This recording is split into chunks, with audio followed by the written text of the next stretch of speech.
What is up, RotoGrinders? 2 hours nonstop NBA DFS conversation. It starts right now, taking you all the way up to lock tonight's. Well, it's interesting. There's a lot of basketball tonight, but they're both DK and FanDuel. They said, you know what?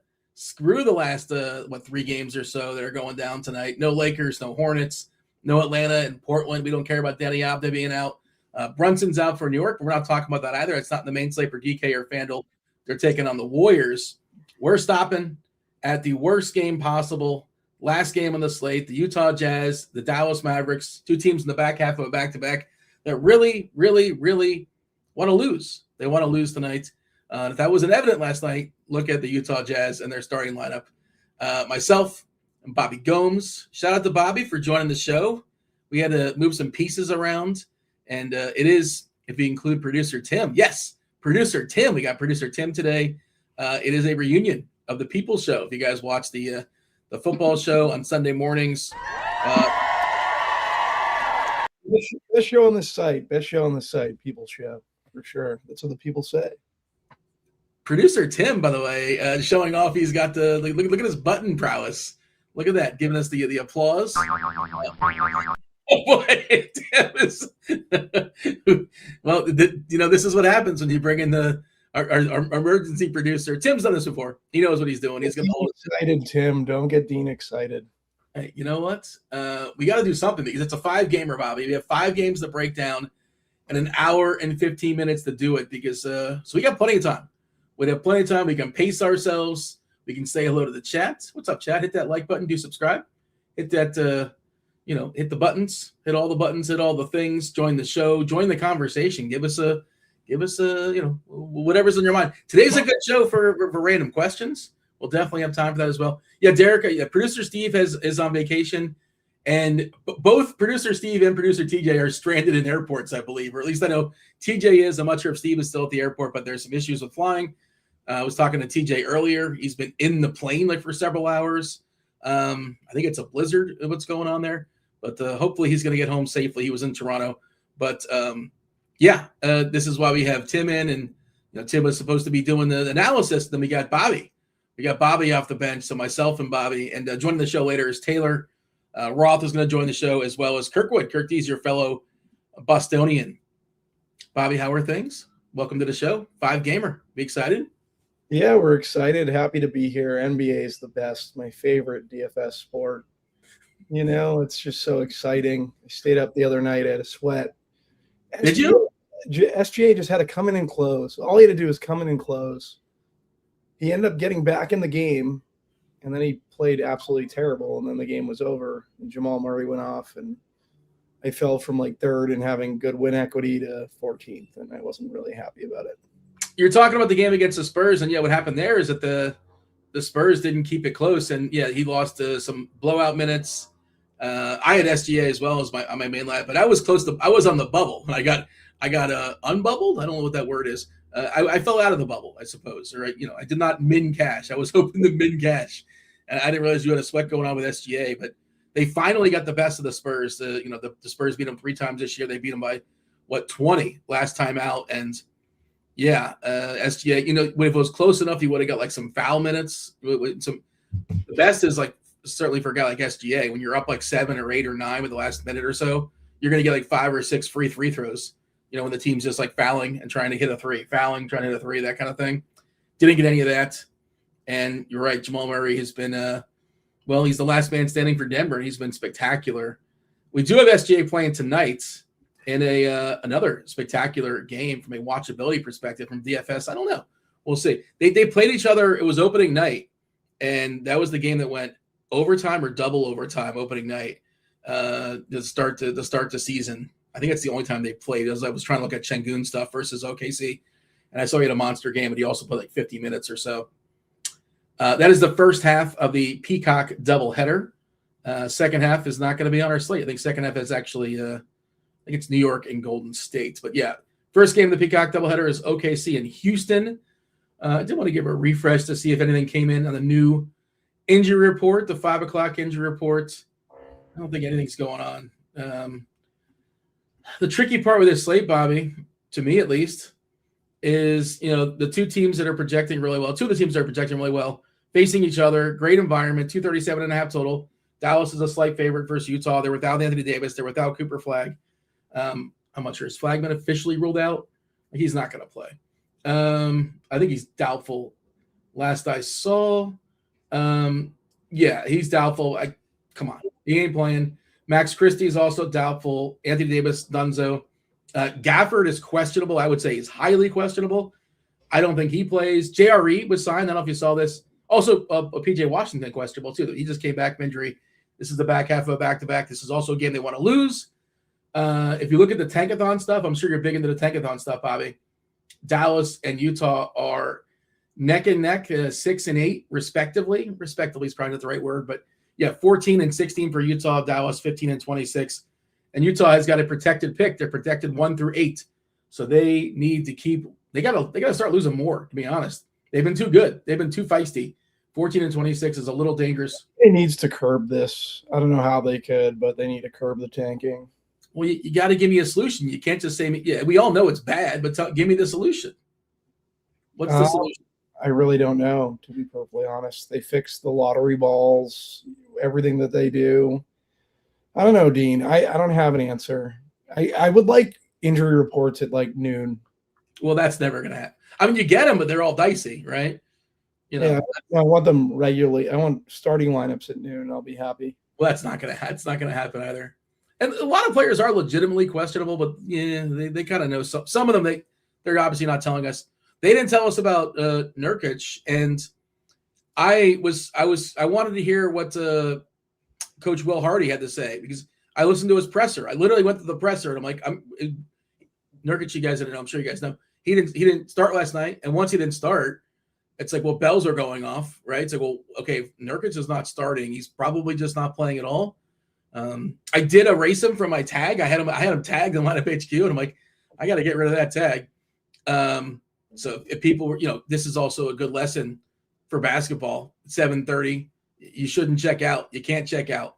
You got to be attentive all the way until the last game locks. Just how that goes, and it's going to be more and more important as the season progresses, as teams are more motivated to do goofy things. But yeah, I listened to the presser, 5 minutes or so, 3 or 4 questions. Did anybody ask, hey, that Bosnian beast who's been smashing, like the best player for you? No, whatever. Who cares? They're not going to – when Utah is theoretically good, Bobby, when they're theoretically good, is the Bosnian beast going to be on that team? Of course not. I don't know when that's going to happen, but he ain't going to be there. He's going to be gone. He's a 30-year-old veteran. He's just a good fantasy player, but nobody really cares about Nurkic playing or not. But you could have asked. You could have said, hey, why did you bench the guy who's been in full smash mode? It's a back-to-back, Dean. Now it's off the back end. But nobody asked. Nobody said, hey, what about the beast? Nobody even asked. Nobody even mentioned it. They just want to talk about how Sensabaugh scored a bunch of points, basically. But you asked the question. I don't know. It seems like a logical question. Like, why did you bench the guy that's been smashing, playing 30 minutes basically every single night? The media is very team-oriented these days. I've noticed that with the Boston media.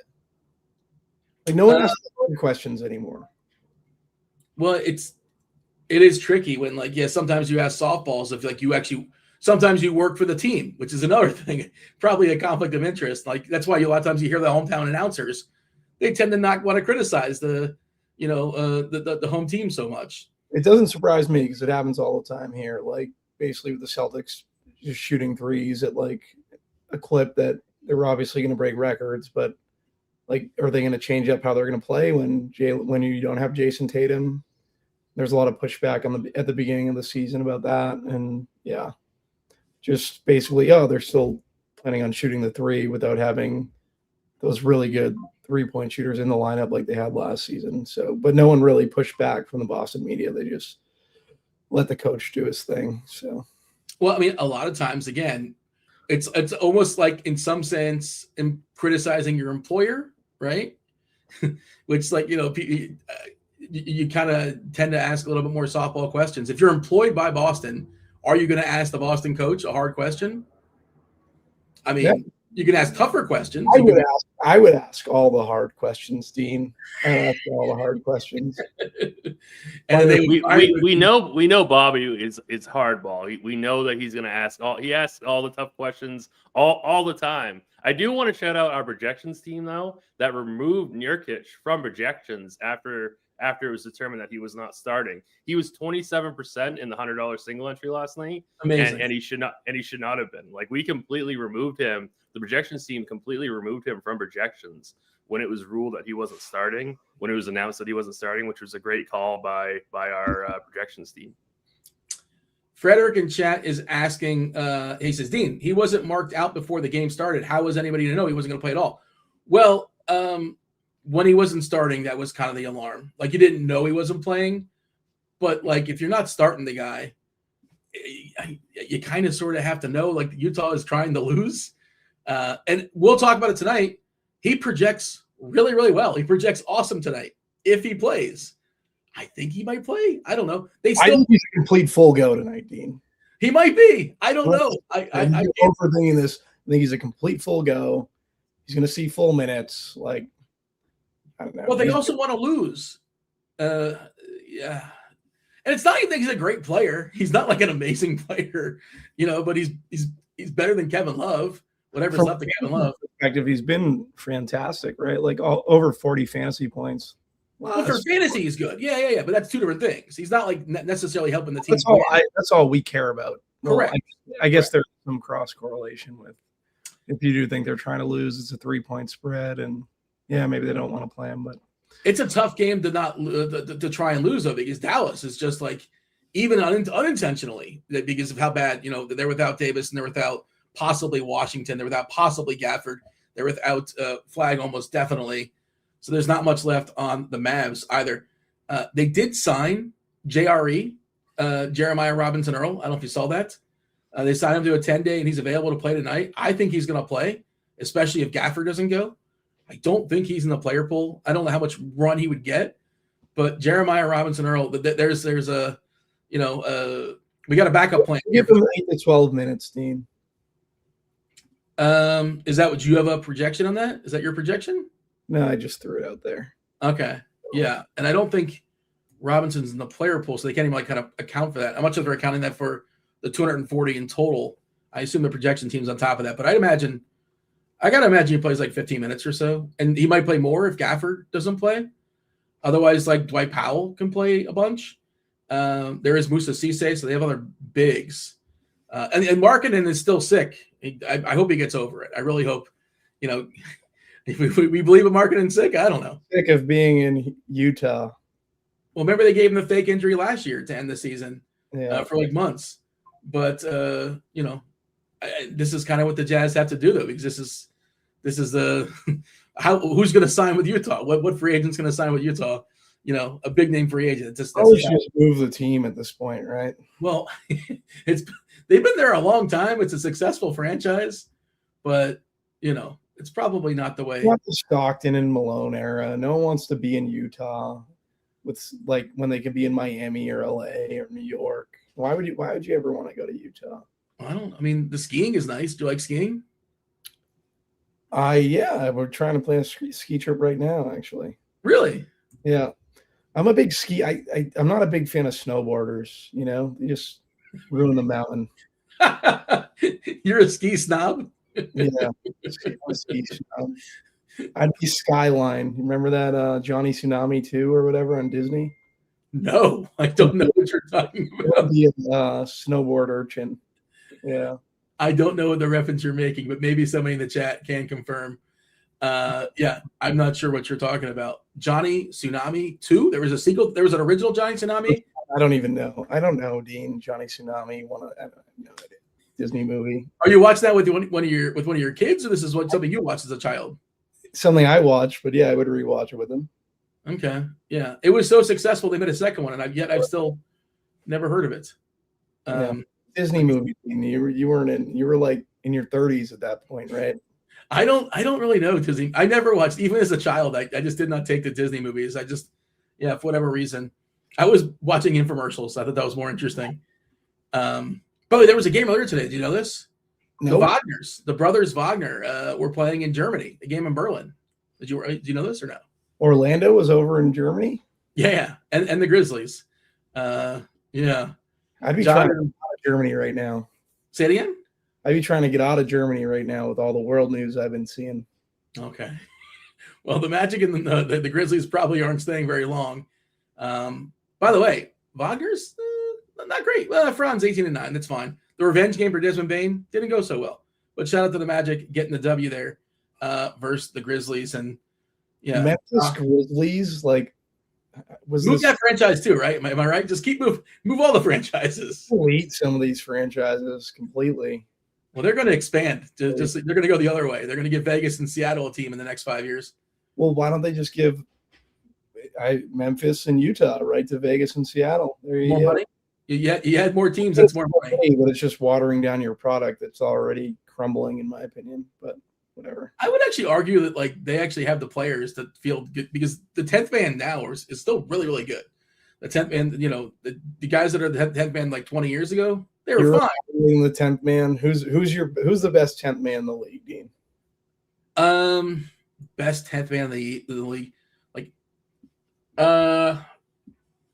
it's probably somebody from OKC. Yeah, probably someone from OKC. Yeah. I don't know who you consider the 10th man in OKC, if it's like Mitchell or Wiggins or Jalen Williams. The best in the league. Yeah. Say it again. The best team in the league has a great 10th man. Yeah. They actually they can go 10 deep, and they do sometimes. All right. Bobby, anything else you want to say as far as the slate? We are sort of waiting for the hammer game that is Dallas and Utah, and somebody's saying Alex Caruso. Yeah, it depends how you define it, because Caruso can be their 6th or 7th guy. He can start sometimes. He can also be their 10th man as well, but he's awesome as a 10th man. If he's your 10th man, he's a spectacular 10th man because he does some things really, really well. I mean, Caruso can defend 1 through 5. We've seen him defend Joker before. It's pretty spectacular. I'm in agreement. I like Alex Caruso, especially only when he dribble. The only time I dislike Alex Caruso is the other night when he kept taking the ball away from SGA and trying to create his own shot when I needed SGA to score. So wait, he was taking shots away from SGA. I can't imagine he took they were doubling SGA and he was just kicking it over to Caruso, and I was like, oh. Now I'm curious. Caruso took 8 shots, which is kind of a lot for Caruso. Shots. So, yep. He did take 8 shots in 20 minutes, 13 points for Alex Caruso. Any news coming on in as far as what's going on? I guess it's just Friday stuff mostly. Oh, Sabonis could return on Friday. How about that? We might get a Friday show. What's that? It seems like a Friday show. Why is it? It feels like a Friday to you? It feels like a Friday to me, yeah. It was supposed to be. I know the people in chat were asking about it. It was supposed to be a Fleet Thursday, but didn't want to overwhelm Tim with his producer duties. So, we're putting Fleet Thursday on layaway. Apologies for that, but we'll fire it up next Thursday, I presume. I've not looked at the schedule yet. And of course, we'll have film Friday, I imagine. Tomorrow, I have not looked at the schedule, but I assume the schedule will allow for that. Bobby, your Celtics are playing my Heat as well. How about that? That'll be a fun one. We'll talk about that as well. It's an interesting total. Pretty high total for the Heat Celtics. 234.5. Yeah. Miami, they play at a pretty fast pace. Your Celtics are fully healthy. That's not the first game we'll talk about, but we'll have that conversation. The first one we're talking about, unless you got anything else as far as the slate, shall we dive in? No, let's dive in. Dean. Suns at Detroit. 218.5 is the total. Detroit is an 8-point favorite at home versus Phoenix. And right out the gate, one of the more important injuries on the slate, Phoenix is going to be without Devin Booker. No Devin Booker. He's got that ankle, so he's unavailable. Of course, Jalen Green is still out. We've not seen him for a while. Royce O'Neal did pop up on the injury report, but he's available. He's got left biceps to be specific. He's fine. Jalen Duren, probable with his ankle. Tobias Harris, probable with his hip. Paul Reed is out for personal issues, beef stew. Isaiah Stewart, he had the fish. He had the stew. He's ill, but expect him to play. Despite that, he is probable. But again, with Harris being available, with Duren being available, Pittsburgh being much healthier than they have been, some of these prices are not particularly appealing. Cade is one of the interesting big spends on the slate. You tell me as far as Phoenix, we're chopping off a Booker, so we're expecting Gillespie, Allen, Brooks, Royce O'Neal, Mark Williams to start here. Goodwin will be their 6th man, and usage certainly is going to pump up for guys like Gillespie. Suns, Pistons, start wherever you want to start here, Bobby. Yeah, I'm actually pretty interested in Goodwin at 4,400. I think he's probably the best little chalky play on the slate from this game. Basically, for me, Goodwin and Gillespie picking up that usage from Booker, I think, are very strong plays. You can include Ryan Dunn in that mix at 3,100. Royce O'Neal is another one that would see a boost. But the main play for me from the Phoenix side is Jordan Goodwin. I know Mark Williams had a really good game the other night. 5,700 for Mark Williams, one of the bigs. I don't mind that. Kind of interested in this Phoenix team a little bit. Yeah, the only one I'd be off of is like Dylan Brooks. I know he, for some reason, like he's gonna chuck, obviously, but at 6,300, like he shoots with Booker in for some reason. But I dislike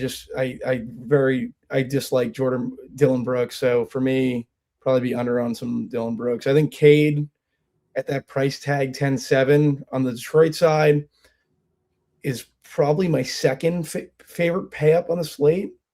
I would say Giannis is probably my first, but Cade would be a close second. The issue with that is his price is 10.7. But I think he's back. He's fine. So I don't mind Cade Cunningham. A lot of these Detroit guys, like I'm not really that much interested other than Cade. Like I think Duran should make a large field player pool, but in small field stuff, really not interested. It's really just Cade and Duran on the Detroit side. It's more all this usage that's being left over by Booker and trying to figure out who's going to be the best plays. Right now, I like Goodwin. I like Ryan Dunn. I like Gillespie in that order as my three favorites. Royce O'Neal kind of falling by the wayside for me at 5,300. Yeah, I think the price tag for Ryan Dunn at 3,100 isn't the worst either. He's got to make his threes, basically. You know, the floor is not spectacular. The floor is low. He's got to fire off his threes and make his threes. For Detroit, yeah, I agree. I think Cunningham's a really interesting play. If he holds at 7%, 8%, somewhere in that single digit, I like him a lot. With them being so much healthier, I don't really like the players around him, like the secondary guys. Duran's first game in 2 weeks, much more playable on FanDuel, Bobby. Jalen Duran, he's 7.2 on DK, which is kind of his standard price. And, you know, we're giving him 26 minutes. So full price for not full minutes. I just can't get on board in that for Duran. And I think center's a pretty strong position on the slate. So it's not for me. But on FanDuel, you get a built-in discount. It is center and center only, but he's 6'5" over there. So I think that's more playable. Oscar Thompson's also projecting decently, but he's another guy that, you know, the minutes are probably going to be held in check because they have so many other options. They don't necessarily need his defense on somebody like Booker. Like they'll use his defense, sure. And you mentioned Brooks, Bobby. That what's wild is that the usage, if you take Booker and Jalen Green off the field, and Green's only played several games, but Brooks gets a massive 9.2% usage boost up to almost 38%, 37.92%. Which is bonkers. That's an insane number. However, what's strange, he's still only getting 0.91 fantasy points per minute. Like, what's that? That's called fool's gold, Dean. Fool's gold. I would not be chasing Dylan Brooks tonight. I mean, he's going to take a lot of shots. Grayson Allen's another guy that's going to take a bunch of shots. He's got to make his threes. You know, I would more than your favorite.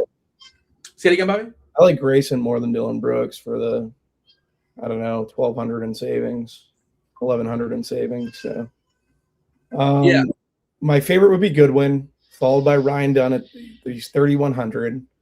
Colin Gillespie at 6,100. Those would be my three like main guys from Phoenix. I think Mark Williams, I know center is loaded, but 5,700, he does have a ceiling.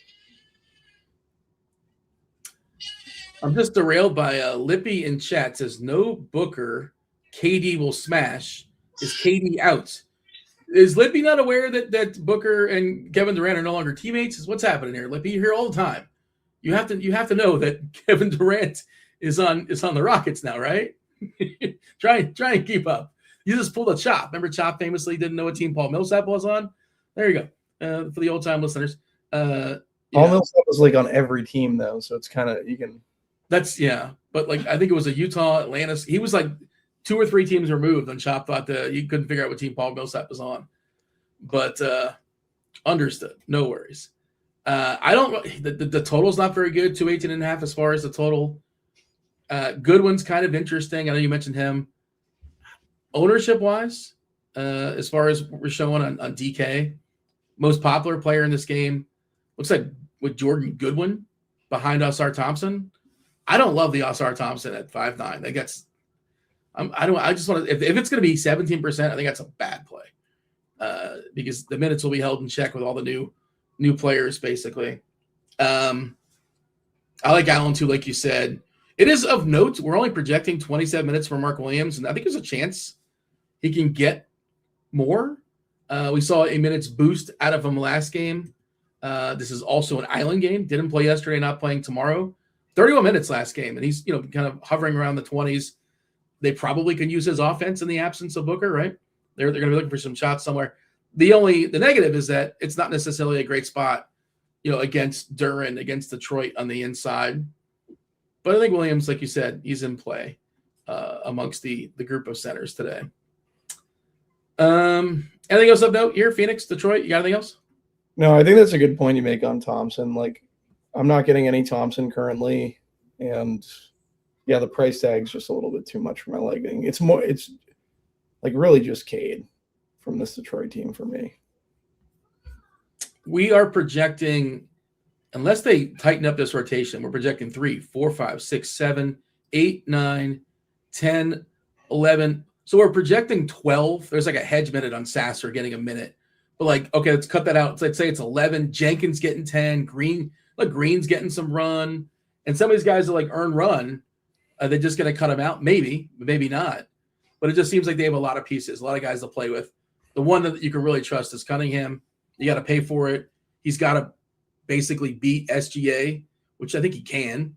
And we'll talk about that. Sure, why not? The projection's similar. But that's basically all I'm really interested in Detroit. And I would, again, FanDuel, I think you can roll the dice a little bit on Duren because you're getting a discount on him over there, but I don't really like him on DK. Moving along, yes? Yep, moving along, Dean. Moving along. Right. Stick with me. You got some dunk? You got some emergency dunk? Are you going to be able to? I'm good. I'm worried about my kids. They keep screaming in the background, and I don't know what's going on. But show them that. Tim, you're on mute. What do you got, Tim? You don't need to worry about the kids, Bobby. You'll be okay. You gotta focus on the show. Yeah. What is the movie screaming? Tell me to mute and chat for whatever reason. No, you're good. You got that Disney app? Fire up Johnny Tsunami. I've heard good things about it. The sequel's much better. No TV in my house during the week, Dean. No TV.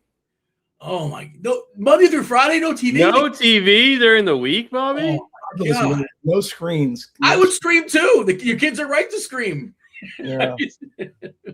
They're justified. Their screams are justified. I know. I'd be screaming with them come 8:00. You're saying like in a certain window or all the windows, 24 hours. I can watch TV when they go to bed. No, but the kids they have to go to bed. Yeah. Yeah. The kids are not allowed to watch all 24 hours on Monday, Tuesday, Wednesday. They can't watch. Dean, screen blue lights bad, Dean, for kids with growing brains. Okay. All right. So what are they doing? Like drawing? Drawing numbers, All right. Yeah. They break the house. My son thinks he's Spider-Man. He told me to call him Peter Parker today. Did you oblige? Did you call him Peter Parker? Wouldn't respond to me unless I call him Peter Parker. That's great. That's like Big Daddy and Frankenstein. Yeah. Tim, just a heads up, you are still on. You're on camera. I don't know if you intend to be on camera. I'm aware. Okay. I'm aware, Dean. You're welcome. You know what? I'm gonna leave. No. Dean is not a nice guy. He is not a nice guy. Sometimes the producers will jump on and they forget they're on or they're not. And it's refreshing seeing Tim. TJ will hop on, he's in there and, he's on there every 5 seconds. there might be a bat in the cave, and Tim might go. Well, I don't just wanted to make sure that Tim doesn't do anything. I just want to make sure he's aware on camera. He's a professional producer, of course. You're a mean guy, Tim. I'm Dean. Say it again. You're a mean guy, Dean. If I come to Florida in 2 weeks, by the way, can we hang out? Maybe. It's a big state, Bobby. Where are you going? I'm in Lauderdale. Okay, maybe. Yeah, 2 weeks, maybe. Yeah. Last year, I was there for 3 months. I never saw you. I was a ghost. Yeah. Phoenix is taking on Detroit. Well, that's the game we just talked about. The next game. Never saw you. The Thunder are playing the Rockets, Bobby. This is a good one. If you like basketball, you should like basketball. I don't think it's a great one from a DFS perspective. Not amazing, but there are plays, and it's a small slate, and we're going to have salaries, so you certainly can spend up on some of these pieces. The Thunder are taking on the Rockets. This is the first game on the Peacock doubleheader. Houston is a 4.5-point dog here at home. Who's in? Who's out? You know what? Let me get my updated injury report because I closed out the wrong one. My apologies. I should have clicked that before as we were having a conversation. But, Lugens Dort, the Dortcher chamber, is questionable tonight. He's got that foot, so we don't know if he's going to play or not. I think it matters somewhat, especially defensively. Hartenstein is still out with his he's got a strain, so no Hartenstein. Tari Eason is not available for the Rockets. Otherwise, they are as healthy as they are going to be. Certainly some big spends here. We don't like, two good defensive teams, so you don't necessarily love the offense here. Should be some good playoff style basketball. I don't think they played since the first game of the season. We're not getting a big ownership, Bobby, on SGA, 6%. It's just, and you probably think he gets a fourth quarter. This game probably stays close. In a lot of his games, he just kind of chills and doesn't do anything in the fourth quarter. So if he plays 35 minutes against Houston, tough defensive team. Amon Thompson, tough. It's a tough draw, but I think he's interesting for tournaments, especially single entry stuff where like he's just going to kind of go unowned. We shall see. Şengün coming in at 20%. KD, Kevin Durant, who's now a Rocket. He's 10%. Chet, 11%. Jalen Williams, 13%. But like you said, it's not going to be well owned. And I think it's interesting. I think it's got to be in your tournament mix. But you tell me, you're probably running more lineups than I am, almost definitely. How are you seeing the Rockets and the Thunder? Yeah, so with Dort out, Wiggins would likely be the starter, I would imagine. If I think with Eason sitting, Okogie would go in, would be starting. I would imagine Okogie's he played 12 minutes the other night and we didn't see him again. Then like Davidson got some good run, but I don't know. I was getting a ton of Okogie and I was like, there's no way, even though he's starting, he's playing more than 15 minutes. So I just completely axed him for my player pool. I was like, why am I getting so much Okogie? But anyways, I think Şengün is probably my favorite play in this game at 9,200. Almost nearly went for a triple-double versus this team opening night. So I like Şengün a good bit. Struggle versus the pick and roll, do OKC, and I think that kind of benefits Şengün. Otherwise, they're phenomenal defense pretty much everywhere else. KD, probably be under the field on KD, but at 8,900, you could always play him in what should be a tight game. I think Shea is definitely my favorite play based on what you said, his ownership. And then, he doesn't really get that fourth quarter run, and he'll likely see it tonight. From there, really, Jalen Williams at 7,700, he's always a good play, but I think there are better plays on the slate. I just don't have a ton of this game outside of, the main guys. I think Jabari Smith at 6,100 is fine. If Wiggins starts, you could consider him in large field stuff. For me, the main play is being over on Şengün or trying to get over on Şengün. And obviously with Shea being 7%, if you're playing large field stuff, you can get over on Shea. We have an if then for Lou Dort being out, but it really isn't that meaningful, right? Because they have so many different guys that can step up and take those minutes. Jalen Williams, Aaron Wiggins, Caruso, Wallace, Mitchell, all these guys will get an extra minute or two, right? Isaiah Joe, and it's hard to predict who would kind of rise out of that, if anybody. So I don't think it's that important. If anything, it's a bump, incremental bump to the Rocket stuff, just because Dort is a good defensive player. Yeah, I like Şengün as well. Now, again, it was double overtime that opening night game. Let me see. I was looking at it earlier. He played 49 minutes. He scored 39 points, 39, 11, and 7. But, 124, 125. I think that might have been double overtime. It was definitely overtime. Might have been overtime. I think I played that slate. Yeah, it was definitely overtime. Yeah, it was opening night. You definitely played it. Yeah. If I was commissioner of the NBA, and this is not I've given this take before, and people are like, well, that's because you didn't have the players that were in overtime. I don't understand why, we talk about management and, resting players, injury management, and the season's too long, the stupid back-to-backs, right? And then, money, they got to do it, and they're not going to cut from 82 games. They're making too much money. Why is overtime 5 minutes? Why is it 5 minutes long? Who said 5 minutes for overtime? I've said this before, Bobby. Here's the rule. You think it should be shorter? It's either be shorter. Yeah, of course. It's silly that it's 5 minutes. Well, even dumber is that double overtime is 5 minutes. That's even stupider. Like, why is that 5 minutes? But it should just be like 1st to 10, win by 2. There you go. How much fun would that be? You're telling me you wouldn't sign up for that? Pretty sick. Imagine walk-off threes, like a walk-off three. Like, how cool would that be? That'd be sick. That's a good way to. Dean, you should be on the NBA. You should be on the gameplay. You should have a role somewhere in the NBA.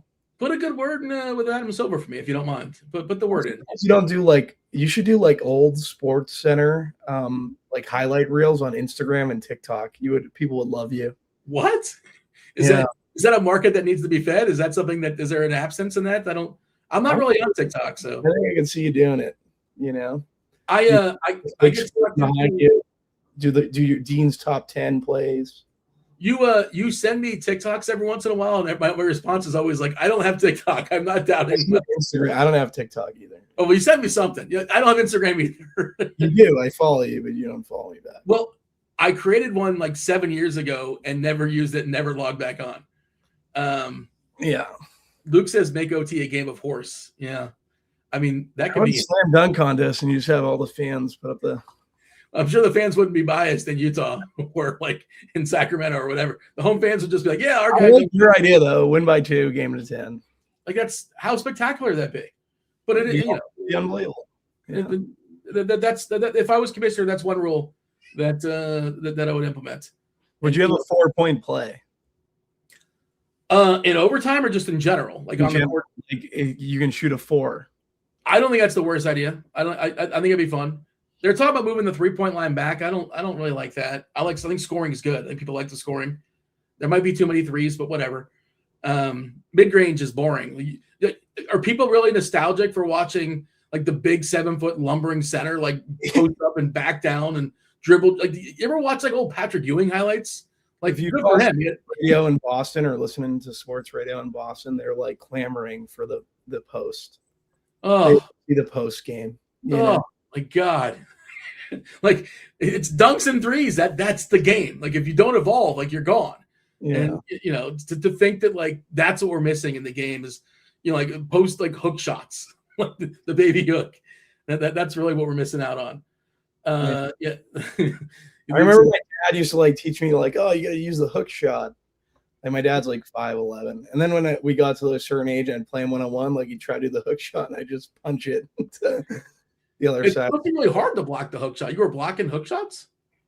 Dean, I'm athletic, Dean. I was not very good at basketball when I played. Is he juicing up that mic? But I feel like the laughter is extra strong from Tim. That was extra, yeah. It is. It does sound extra loud, but we did let's see. We got a little change as far as our projections. D'Angelo Russell's been projected in. He's going to get dusted off for 2 points, according to her. It's probably a hedge. You never really know, but that guy has been iced. He's been pretty. He stinks. Oh man, he stunk when he was good. That's actually true. Yeah, I mean, he every once in a while has those games when he gets on fire, but oh my God, yeah, it's a he's tough. The most boring game too. It's just I don't know. He's very. I just hate the way he plays basketball. Well, you might see it. Are you going to subject your girlfriend tonight to Utah and Dallas? It's a terrible basketball, but that's an important game. If she's up, I will for the torture factor. Yeah. And you could watch it even though it's a weeknight. You could watch. You're allowed to watch. The one thing you go watch Utah and Dallas, you make an exception for that. Yeah, well, the kids will be asleep, right? Actually, they might not be. It's 8:30. But by the end, they will be. So the other night, they just stayed up the whole time, and I was trying to sweat the games, and I have to put this kid to bed while I'm trying to sweat. And I'm like, oh man, children, Dean, it's tough during NBA. I really wouldn't mind if they went back to no late swap. Just play it out. I understand. I get it. I think there's an argument for both, and like it'd be nice if there was two. I like options, but unfortunately, that's not the option right now. But I get it. People are very staunch, like it must be this way, and I understand both sides of it. I guess you're not supposed to say that, but I can see both sides, and I understand why certain people would have certain opinions on it. DFS, like they have kids at this point, right? Like all the people still around, like it's been 10 years, longer than that. Is there not new blood coming in? They're just sports gambling.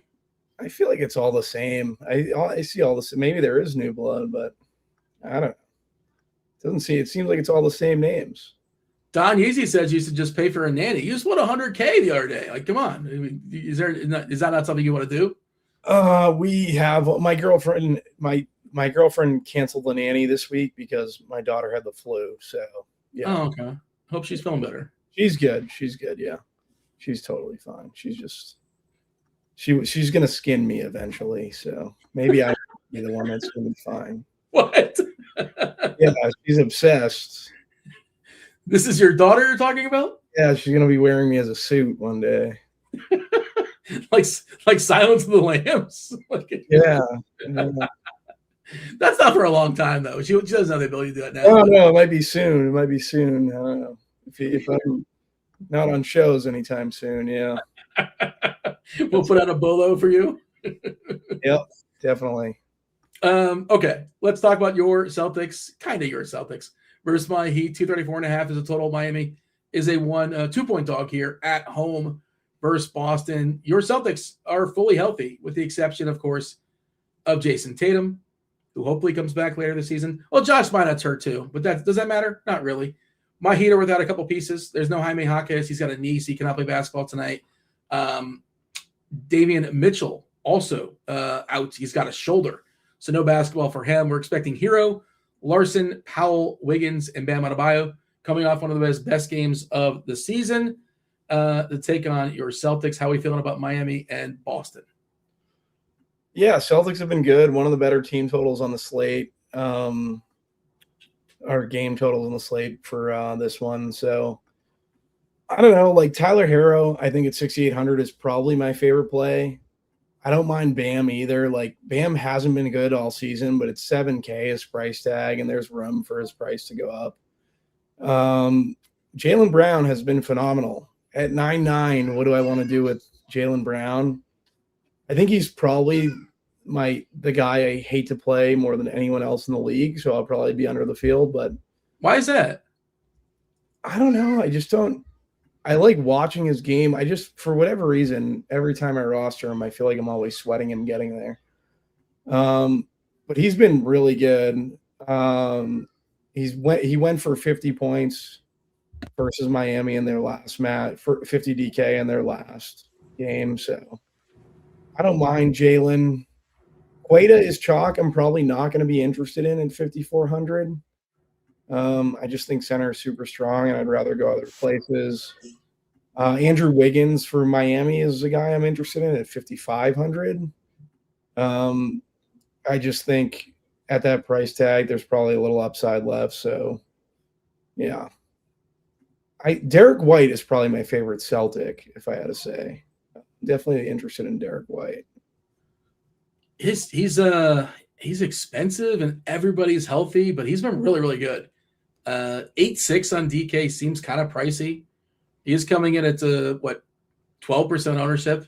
We're seeing a lot of players in this game, Bobby, in the teens. Like Hero at 26% most popular for Miami, Brown 18, and all these guys are in the teens. Wiggins, Larson, Powell, Hauser, we're assuming starts, Jovic, Bam, Queta. Again, all these guys in the teens. Pritchard also 13%. Very spread out. I have no real significant stance, but I have a lot of players from this game. That's kind of how I feel. Like whoever fits. The over on White and Wiggins, like those are the two that White went for 60 the last time these two teams played. Like if he's going to get the 3-point shot up at 8,600, like I think there's definitely upside there. Yeah, Pritchard third amongst their, I guess, big three. If Pritchard's the big three, the third guy of the big three. Pritchard would fall behind Jalen, yeah, for me. Tyler Hero, like 6,800. I actually seen the Heat. They were in the restaurant across the street from me after close the last time they were in town. Oh, yeah. Any shenanigans that you want to report? You don't want to report any shenanigans? No shenanigans. Just wanted to throw. They would never. All these celebrities go to the restaurant across the street, and they never come to my restaurant. You got to take care of them, Bobby. You got to give them the discounts. I don't know what private room. Yeah. Private room. I don't know. Whatever the kids like these days. 6,800 for Hero seems pretty good. And I feel like I should be getting more than what I'm currently getting, but currently only really at the field on Hero. I think like Bam, very good. Bam was very good the other night. Like we said, he's kind of struggled from the beginning of the season, but there is a ceiling there. Like there are plays that I like on this Heat side. There are plays on this that I like on the Celtics, but no one that really like stands out. The two main plays would be Wiggins and Derek White for me. I thought it was interesting to see Hero play almost 39 minutes last game. So I guess he's perfectly fine from the toe or is playing through it, and they're without a couple pieces. So we're projecting as far as his minutes tonight. Obviously, you're not predicting 35, but I think there's room for a couple more. I like Hero a good bit too. Good. That's like he seems like he should be a really good play. I need to bump him, I feel like. How do you feel about the defense first archetype matchup tool? Because tonight we're showing that the best matchup in all of basketball for versatile bigs is the Boston Celtics. So both Bam Adebayo and Nikola Jovic qualify as versatile bigs. And Bam's price is still kind of down, $7K on DK. It's been an un-Bam-like, he hasn't exactly adjusted to the new offense as well as I would hope him to. The fantasy points have been down a little bit, but coming off one of his better games of the season and according to the matchup tool, it's a good matchup here. I like Bam a good bit. I got a trivia question for you, Bobby. You ready? Not really, but you can go. Four major sports, football, baseball, basketball, hockey. Who is the longest current tenured coach in the four major sports? Spoelstra. Yeah, look at you. I figured you'd realize that. That's why I'm asking the question right now. Yeah. I couldn't believe that when I saw that. I'm like, I couldn't believe that. He's a great coach. He is great. But it's like, you don't realize how long he's been there and also how quickly coaches. I think it was because Tomlin left. That's what opened that up. I'm pretty sure Tomlin was the last guy. I could be wrong, but I think Tomlin was the one that was holding that down until, and now it's opened it up for Spoelstra. And like, he was just some guy in the film room. And now he's the longest tenured coach currently in all the four major sports. It's pretty wild. And he's good. They locked him up. He's going to be there for at least 5 more years or something like that. It feels like a lifer here for Miami. You need a good head coach. Norm Powell, we didn't hit on. He's seen 30 plus minutes the other night. I know we talked about Heroes 39. I think Powell should definitely be in your player pool as well. Definitely has the ability to score. And at 6,400, there's a ceiling there for Powell also. But I'm pretty flat like across the board on the majority of guys from this game. Just have a bunch of them. Yeah, that's what we're showing as well. I was trying to think of any sort of rules. I don't know if I'd have any hard and set rules. Like if you're playing where, I probably wouldn't play him with Jovic, but I'm also probably not really considering where. We're giving him 21 minutes. Maybe Jovic and Bam. Let me check. Maybe. Just trying to figure out. There is definitely negative correlation between Jovic and Bam, but it's not like extreme. And Ware's just been buried. Like his minutes have just they've gone down. He tends to need, like other players too. They need players that are out. There are a couple that are out, but it's pretty much NBA team in a nutshell. NBA DFS in a nutshell. Yeah, but more so for Ware than other players. But yes, obviously. But he's one of those guys that his minutes fluctuate depending on more so than others, depending on the pieces around him. But we're just not projecting a lot. It's hard to foresee it, but I want that salary to keep going down because I'm not done with Ware just yet. He's kind of fallen out of favor a little bit, but we shall see. Maybe he gets traded for John Morant. I have no idea. I don't know if you've seen those trade rumors, but I've seen like a crazy trade rumor, and I think it's just like social media, like the Celtics getting Jaren Jackson for half their team, and like, why would you trade Jaren Jackson for a mid center? It's weird because Jaren Jackson's why would you trade like half your team for Jaren Jackson, who is a mid center? Like, I don't think Jaren Jackson's that good personally. He's no longer 19, and it feels like he's kind of hit his ceiling. It's not been a good year for him. He's lost his trade value. They just signed him they just signed him a big contract. He's 26 now, and he just kind of is what he is. He doesn't rebound, which is a problem. I want my bigs to be able to rebound the ball. He's just one of the worst rebounders in the league, it seems like, at his size. But I feel like he's kind of like plateaued. It seems maybe he needs to change your environment. We talked about this yesterday. Like Memphis might be one of the worst just basketball environments in the league. Sacramento, Memphis might be the two worst like living environment in the league. Like I wouldn't want to be stuck in Memphis, right? I've never been. I've never lived. No, I've never been. I lived in Tennessee, but I never made it out to Memphis.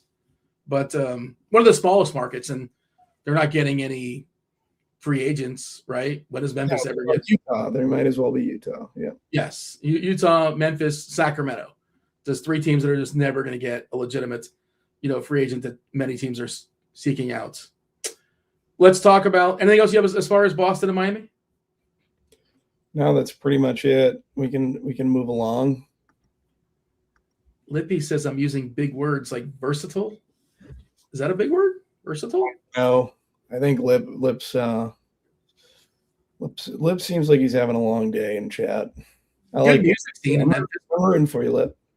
Good music scene in the ribs. You like that dry rub? Are you a dry rub guy for ribs? I don't like ribs, Dean. What? Are you a vegetarian? That's fine if you are, but you're just not a fan. Do you eat meat and not ribs? Like a steak. Like I'd rather a gentleman's steak, Dean. Oh my gosh! I know Tim. I upset him earlier and he disappeared. But something tells me Tim's gonna have a take here: ribs versus steak, or just rib. Just being anti-rib seems like a. I'm not like anti-ribs, but I could take them or leave them. I'm not like they're not. I would rather a good steak. Tim, steak by a mile. Yeah, come on, Dean. Okay, but look at ribs versus a burger. It's probably I like burgers. I'm a burger guy. Yeah, I hate to say this, but I agree with Bobby. Like I really don't like it. I don't like to admit that ever, but I'm not a ribs person. It's too messy. They're too messy. Even if you got rid of the mess factor, which I mean, you can't eat dry rub, no mess. You can't eat ribs at a restaurant. That's just like we live in a society, Dean. Okay, we live in a society. You cannot eat ribs in a restaurant. So I agree with Tim. Yeah. Well, hold on a second. I'm going to actually you, Tim, because Tim used to run, or you're big into the fish. You're big into the seafood. I love seafood. I'd rather any seafood. You're one of those guys that puts a bib on, and they literally put bibs on. I've never put a bib on. I don't know. I don't put a bib on. You know the bib people though. You know what I'm talking about for like the crabs. Yeah, but I mean, I live in Maine. People come to eat their lobster. They go full bib. I'm never gonna do that. Did you like kind of give them the stink eye when they were like? Did you frown on those people? Did you kind of judge them when they're wearing bibs? I definitely judge them with my eyes. I don't actually say anything. And of course, those people used to be my customers too. And I'm like, I can't say anything to my customers, but I would like to. You can get away with the bib at like 0. That's fine. But we're talking about the adults that are wearing the bibs. Yeah, we're talking the adults. Yeah. But I can't believe you're anti. I thought for sure you'd be with me in this. You're anti-rib. Unbelievable. I'm very anti-rib. Terrible take. If only you could make a poll, the people would show you guys how wrong you are. It's a great take, Dean. You're the terrible take here in this.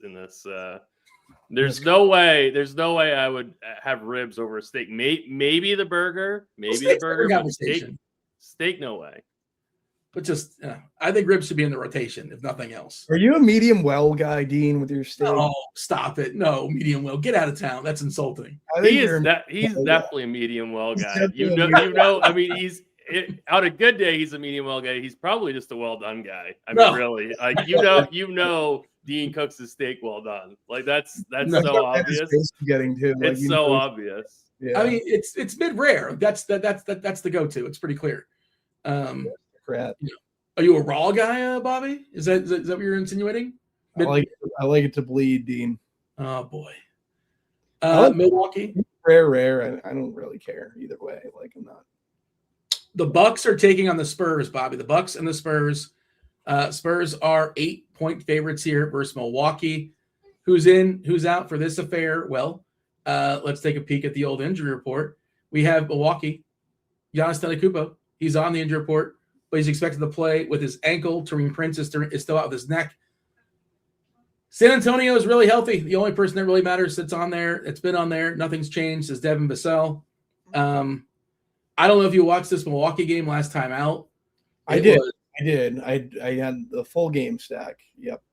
Okay, so you watched it, right? And they got absolutely shellacked. They got absolutely hammered at home versus Minnesota. Giannis is like the most positive dude, the most positive guy. And he looked the most miserable I've ever seen at a basketball court. You could tell he was frustrated. He looked like a guy that wanted out of there. They got blown out by the depleted Timberwolves. You know, yeah. Only hitting threes. Jaden McDaniels must have dropped like 7 threes on him or so. I still remember McDaniels absolutely smashing. 40 DK McDaniels. Yeah, I had a ton of Timberwolves, and then I had Portis and Giannis run backs on a lot of those teams, and yeah, it was like a 1-point spread too, and Milwaukee's just Doc Rivers. I have never liked Doc Rivers. He brought a championship to Boston. Paul Pierce brought a championship to Boston. Yeah, Giannis is by far my favorite play in the slate. Really? Okay. I'm in on Giannis. I got to go back to Giannis. Giannis looked like he was going to end up like he was ready to carry them back, but they just didn't. They're just too thin all around him. Miles Turner's back, though. He was out that game. I think he was ill, if I'm not mistaken. Turner's back, so I assume Bobby Portis goes to the bench, but just wanted to note that. Yeah, so Giannis basically has averaged 60-plus fantasy points versus Wemby in their 3 career matchups. I'm all in on Giannis at 11K. Outside of that, on the Milwaukee side, it's really KPJ at 8,100. KPJ, I think, had a very good year. He's been awesome. Yeah, fantastic. So I don't mind him at 8,100. Outside of that, like maybe Ryan Rollins at 6,600, but I'm going to be under the fill on him. It's really just KPJ and Giannis. And then on the San Antonio side, De'Aaron Fox, 7,200. I think that's slightly too cheap for Fox, even though he stunk the other night. Wembanyama at 9,600. I think there's definitely a ceiling there. Don't mind him, as there always is a ceiling there. Stephen Castle would be in the mix at 7K for me. And then like maybe to fill out in 150, like Dylan Harper, Keldon Johnson as throw-ins to your player pool. But main guy for me is Giannis, followed by Fox, followed by KPJ, followed by Wemby, the 4 main big players and studs in this game.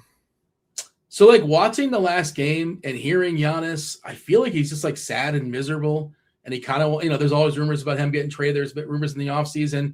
The season is not going as they expected. And the signing of Miles Turner has not turned out the way they wanted. So, like, in my head, I feel like, I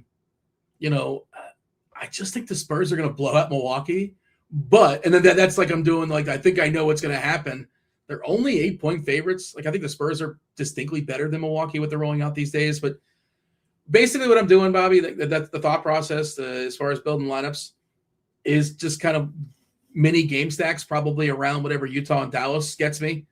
And so if I'm playing Wemby, I probably want to run it back with Giannis. If I'm playing Giannis, I almost definitely want to run it back with Wemby. Similar, like if I'm playing Jaylen Brown, I probably want to run it back with Bam or Hero, one of those things, and just kind of hope one of these games goes off. I like the idea of playing Şengün with SGA and just hopefully you hit on the right game environment. And how you get those plays, we'll talk about it, is the Utah-Dallas game, which is on layaway. So in my brain, like, I don't really love Giannis because I I don't want to be prisoner of the moment, recency bias and all that, but and I'm fake body language guy, but it looked like he was miserable out there.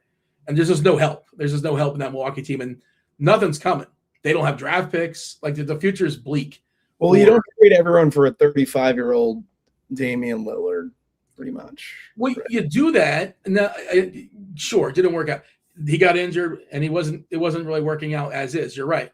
But again, Milwaukee they made a move because how else are they going to make a move? They're not going to sign anybody of importance. So I understand why they did it. And I didn't think it was going to work, but I understand why they took that big swing. Right. Yeah, I think Drew is probably was a better player at that point, and it was more name value of Lillard. Possibly. Yeah. Yeah. I mean, certainly that could be the case. So that's kind of how I'm handling this game. As far as ownership, let me give it a refresh.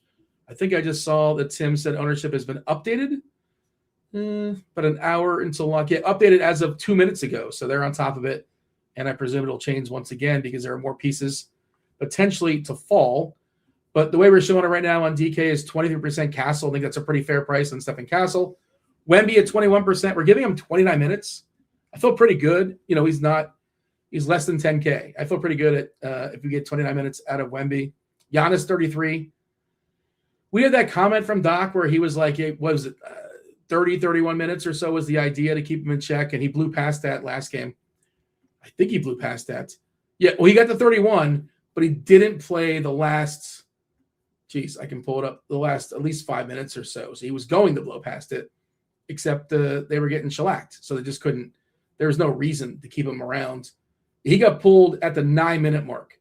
So in theory, Bobby, if that game was close, he would have played almost 40 minutes. So yeah, I was discussing this with my friend prior to the slate. Like that minutes limit came out, and like I was still of the opinion that if the game was close, he was playing 36. So.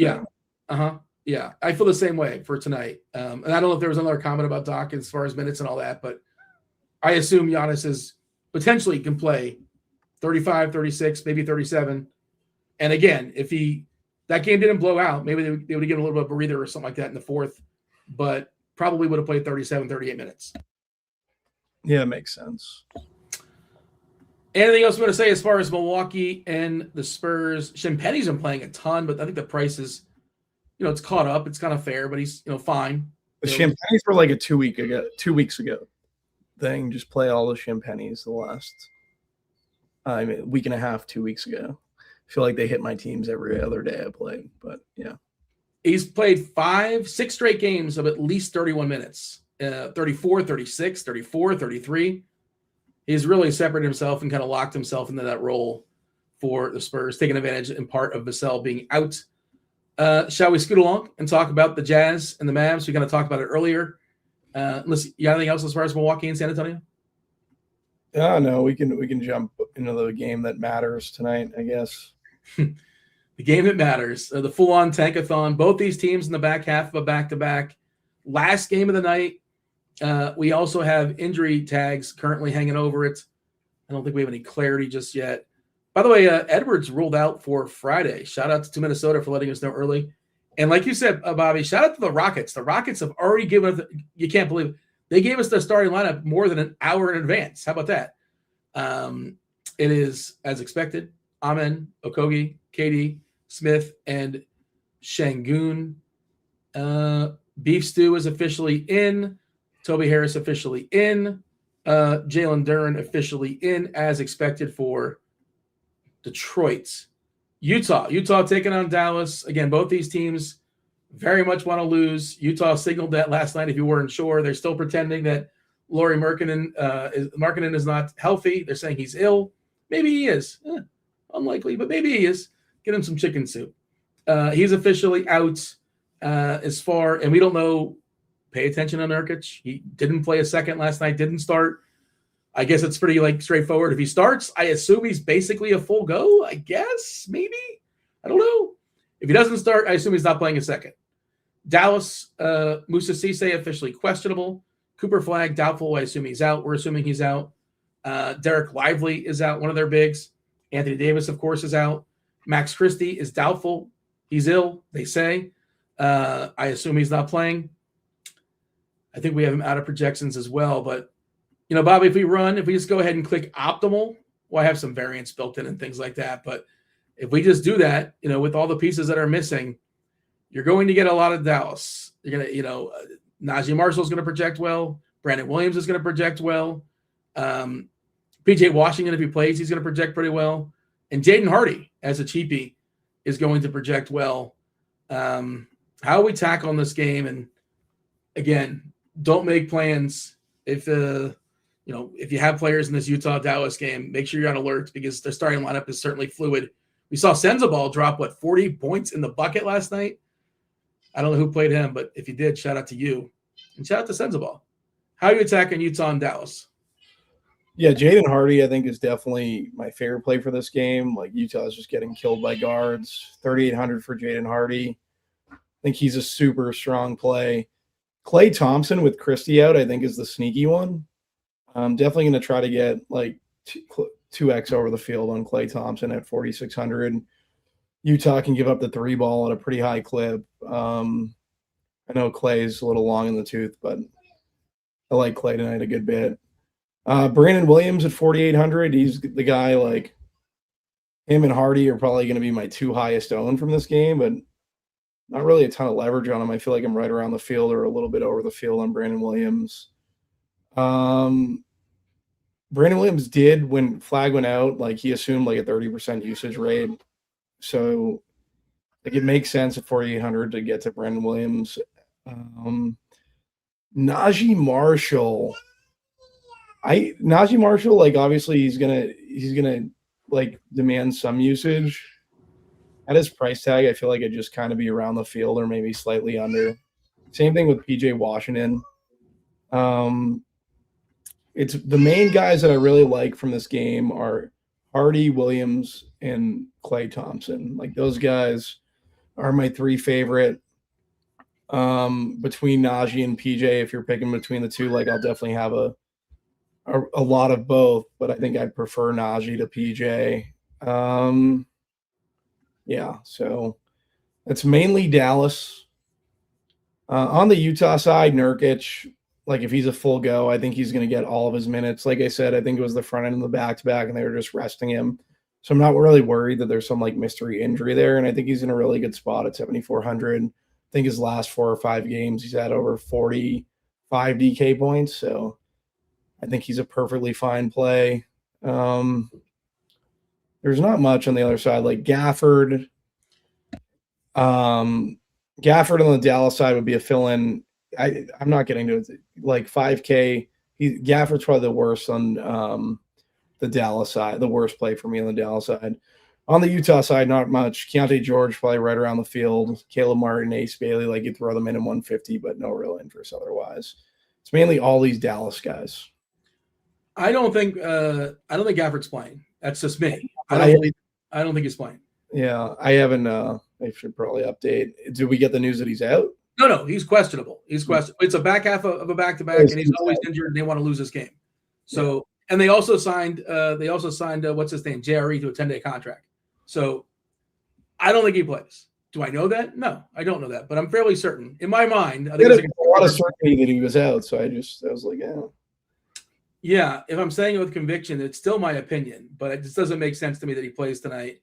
And Lively being out, but again, Jerry, I'm not sure how much he's going to play. I have no clue how to base that. And if, like, Gafford was out and Jerry didn't exist, CC would be interesting, but I don't know. Now I think it's going to be, dare I say, I think I have some interest in Dwight Powell, because I think there's a chance Dwight Powell plays 30 minutes here if we lose Gafford. We have an if-then set up, and, like, Powell looks really good. And that's also if PJ Washington's out. I don't really have a PJ Washington take. I have no idea if he's going to play or not. He just came back from injury, played last night. I would lean out, Bobby, but I don't know. We have to project him in and just kind of be on alert. But again, they don't want to win this game. If you look at the Tankathon, it's a very important game for both these teams to lose. So yeah, Brandon Williams projects really well. You mentioned if you fire up the court IQ, you kick off Davis and flag. You can kick off other people too, but those are the 2 main pieces that kick off. We don't know about Washington. 30% usage, a 5% boost for Williams, 1.22 fantasy points per minute. Like him a good bit. I don't know what to do with Hardy because he kind of stinks. But he can also score. He can score if he gets hot and he's cheap. And he should play 25 minutes or so. What are we giving him as far as minutes right now? Where are our Hardy minutes? Why can't I find him? We're giving him 26 minutes, which is, and I think he should be all right if he plays 26 minutes versus the Jazz. We didn't even talk about, like, hey, that's a great matchup. It's not just always guys being out, Bobby. It's that the Jazz are a spectacular matchup. We love picking on Utah, just a fantasy carnival. Najee's been the constant. He's playing 30 minutes pretty much every single game, barring any kind of walkiness. He's played 30 minutes again. It is their third game in 4 nights. It's the back half of back-to-back. But, I think they're going to play Najee 30-plus with a chance for more. I have Najee for 33.5. Yeah, we got 33. I have Hardy for 27. Mm-hmm. Yeah, I know you make your own stuff. We have Hardy right there at 26. Just updated it, so yeah. I didn't like Clay officially. You said you like Clay, just old man basketball in basketball terms. Obviously not an old man, but I don't know how much they push him. So he's not one of my favorites on Dallas. I'm on alert for Filipowski possibly starting. He is starting, but possibly playing more than we got 25 minutes. I think there's a little bit more meat on that potentially. What do we have Clay for his minutes? 24. Yeah, I have 24 for Clay. Yeah. I think Clay's fine. It's 3-point funnel. I do think if you're looking for a Williams pivot, like if you're behind, right? I think a really interesting pivot off Williams is Nembhard. If you're behind, if you're behind and you have just Williams sitting there, flip the Nembhard. Of course, Nembhard can outscore Williams, but Williams projects distinctly better. We've seen him play better than Nembhard, but Nembhard probably starts. What if he's playing well? He can actually play well and earn himself a few extra minutes. I think he's an interesting pivot in tournaments. Just more of one of those deals again. If you don't love your lineup, if you're not in the lead, you're playing a little bit of catch up. I think Nembhard is the pivot. Your favorite play on Utah was who? Oh, Nurkic. Well, what do you have for Nurkic minutes? 30, 31, 29? I currently haven't finished the Nurkic minutes, but I think he goes over 32 minutes. Man, I can't believe they didn't ask him a question. They had the coach like, why didn't you play the guy you always play for 30 minutes? Didn't even ask him. No interest. I was watching the press conference, and it's like 5 minutes, like 4 questions. Nobody says, hey, what about the Beast? He could play 0 minutes. He could play 32. And I don't know. What do we have for Nurkic minutes? Say it again. What do we have for Nurkic minutes? 30, yeah. And he's played 30 plus in all the games he's played outside of blowouts in like his last 8 games. I don't know. I don't know what to do with that. But like he projects, he's 7.4 on DK. I think he's 7K on FanDuel, which is just an awesome price. If you get 30 minutes out of Nurkic on FanDuel, he's 7K. Just an awesome play. But just be aware, there's a wide range of outcomes. I still don't know what I'm doing there. But I'm probably going to just give myself some flexibility. But in theory, if he's starting, I guess I'm just going to play him. And we'll see what happens. I think you should play him. He's been so good. I know you think that they're trying to tank. Well, it's pretty obvious they're trying to tank. Well, they're trying, but maybe they don't want to be super, super obvious about it. But like, just be honest about the tank. That's all. Last night was dishonest. But all right. We have Kirkwood coming in here momentarily, as well as Kevin Roth and Taylor. Taylor is joining the show. Also, Crunch Time coming in just a couple minutes or so. Bobby, do you have a feel it in the plums play? You got some plums? What are we feeling in the plums tonight? Let me see. I know you hate this.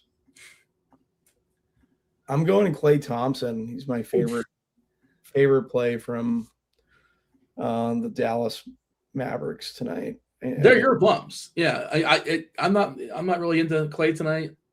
I don't anticipate playing him, but it's not the worst idea. Yeah, that's where I'm going.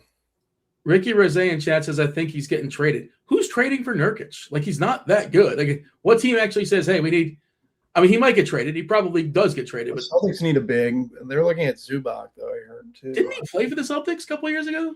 Nurkic? Am I making that up? I don't know. I don't think so. Who am I thinking of? Was he not a guy like Nurkic? But you're not going to get anything big for him. Like, he's 30, 31, whatever he is.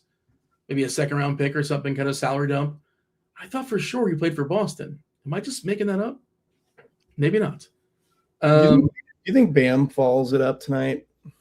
I like Bam tonight. Yeah. I like Bam tonight, too. Like, if on the 7K for Bam, I'd like to see him string good games together. So if I had to pick someone who's like mid-tier or a little higher, I know Clay is pretty much 4,800. I like Bam tonight. Let's bring in crunch time because Kirkwood is telling me I'm thinking of somebody different, and like I could definitely picture somebody that looked like Nurkic. Enes Kanter, is that who I'm thinking of? I'm not sure who I'm thinking of, but you're probably thinking of Kanter. I guess he never played for Boston. Let's do it. Let's seamlessly transition. We have Kevin Roth, we have Taylor, we have Kirkwood, KirkDiese. Let's do it. Crunch time right now.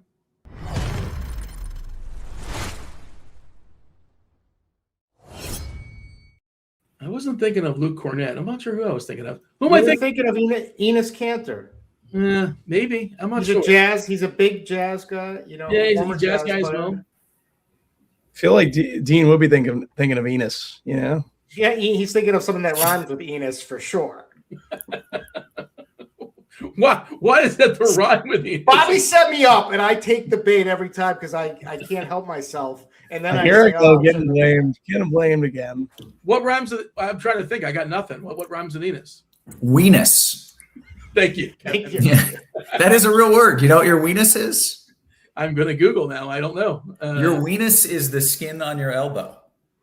Really? Oh, you should have said this. It's a skin. No, that people say your weenus is showing. And I've never heard that before. Yeah, I'm pretty sure I'm not making this up. Now I got to Google it. The term weenus is a slang term for the loose skin at the back of the elbow. Look at you, Roth. There you go. Your weenus is showing. Roth, you know who doesn't like ribs? Oh, I don't know, but I am going to be offended. He was talking. He's like, ribs are just like me and Tim, and Tim, both besmirching ribs. Ribs are delicious. Who doesn't like ribs? You guys live in the South. Bobby's a fine dining kind of guy. Bobby, I understand. Bobby's a weirdo. I don't understand him at all. But tasteful ties. We were comparing. Hang on a second. It's not like I don't like ribs. We were power ranking ribs, steak, and burgers. And Bobby and I had steak. Bobby and I had steak on the top. Bobby didn't rank ribs. He had them off the board. Yeah, I didn't give you a taste of Bobby. Bobby and I went out to dinner. We went out to dinner, and he ordered $100 of crab leg. Like it was. And that's the whole process. He got 2 crab legs for $200 when we ate. True story. So he's fine dining. You're dealing with someone that's not going to eat ribs, pork. Yeah. Are you kidding me? Did you tell him you were paying? Is that why he went for it with the? No, he wanted. We were celebrating one of his big baseball hits last season when he was on a major heater. And, so Bobby paid. Did I pay for his own? I think we split. Yeah, we might have split. No. You know what? He paid. No. He paid for me. And he said, "I've had a great baseball season. Don't worry about it." That's what he said. This was 2 years ago. Couldn't have been last year because I had 2 years. 2 years ago. It's all the same. Time flies. We had these kids for 2 years ago. Did you offer to get the tip at least? You got to offer to get the tip if he's going to cover the. Sure. I think so. I hope so. Kirk was a good dinner date for sure. Yeah. All right. Fair enough. All right. Anything else before we step aside and get out of here, Bobby? Anything else you want to say before we yield to crunch time? That's it. Good luck tonight, guys. Good luck. Shout out to producer Tim stepping up the seamless transition, despite the fact he's besmirching ribs. We have Roth, we got Taylor, we have Kirkwood. You got 40 minutes to figure out what the Jazz are going to do. So enjoy that. Have at it, Roth. It's all yours. Good stuff. As always, welcome to it, ladies and gents. You know the drill. It's crunch time with 2 of the sharpest minds in the industry. And I do want to give a shout out to Tim, Tasteful Tides. Both of our producers who typically do the show, producer Steve, I think he's in Cabo, And then our guy TJ is trapped in Canada. Both are like in an airport. They are unable to do it. We almost had no show. Shout out to Tasteful Tide stepping up, getting it done. So Tim, thank you. And I do understand ribs being at the bottom of that trio. If it's steak, burgers, and ribs, I'm okay with that. But if it's just anti-rib, I'm not all right with that. We got Taylor Smith in the house. He eats vegan burgers. What's up, man? How are you? That was pretty uncalled for. And was it true? I have, but no. Generally, I am carnivorous. All right. You never know. You know, these folks out in LA and Southern California, they try things. I would have bet big money that he was a vegan. And we mean that with respect and kindness. Yeah, like you're something. Right. You're somebody I wish I could be. Is what I'm thinking. Yeah. How are you, man? It's been a minute since I've seen you. Has been a minute. Yeah, doing well. Got a nice little 5 gamer tonight.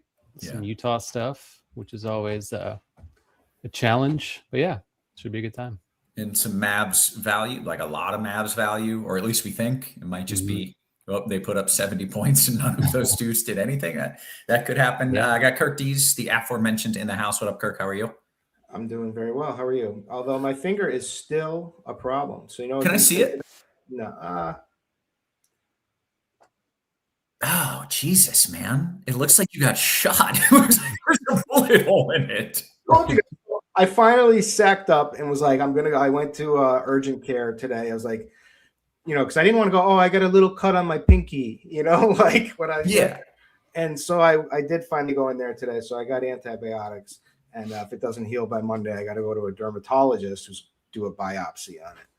Something, it's like an open lesion or something. I don't know. Yeah, to be clear, like antibiotics should have been a step 10 days ago. I don't know what. I think you said go get some antibiotics. I did. I was like, go get an antibiotic. But I didn't. I was like, I'm not going to do it for my pinky, Yeah. It's going to be cool when you are walking around with no pinky. You're going to have an awesome story to tell. Just don't make it this story. Come up with another story, which I'm sure you're capable of doing. Okay. Hey, you know what? We got to dive into this slate. We mentioned we got 5 games. We do have some moving pieces, some guys out, maybe some more news that we are waiting for. So let's jump right in. Taylor, I'm going to let you lead us off either with a general slate overview or jump into DraftKings point guard. Your choice. Yeah. So there is still some pending news. We're waiting on PJ Washington and Daniel Gafford, who are questionable for Dallas. It's big. They already have Cooper Flagg, Max Christie, Anthony Davis, and that's about it, I think, out, but still like a decent chunk of their rotation, most of their high usage guys. So a lot of value there, and they're playing Utah. So it's like the best possible spot for them. Yeah.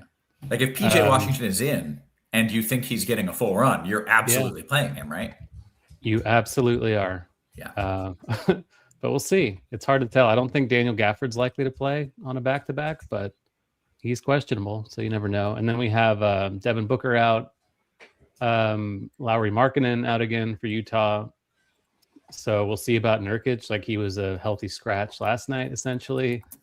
I'm assuming he's in, but we assumed he was in last night, and then he was not. So we'll see what happens. And then there's some Miami stuff.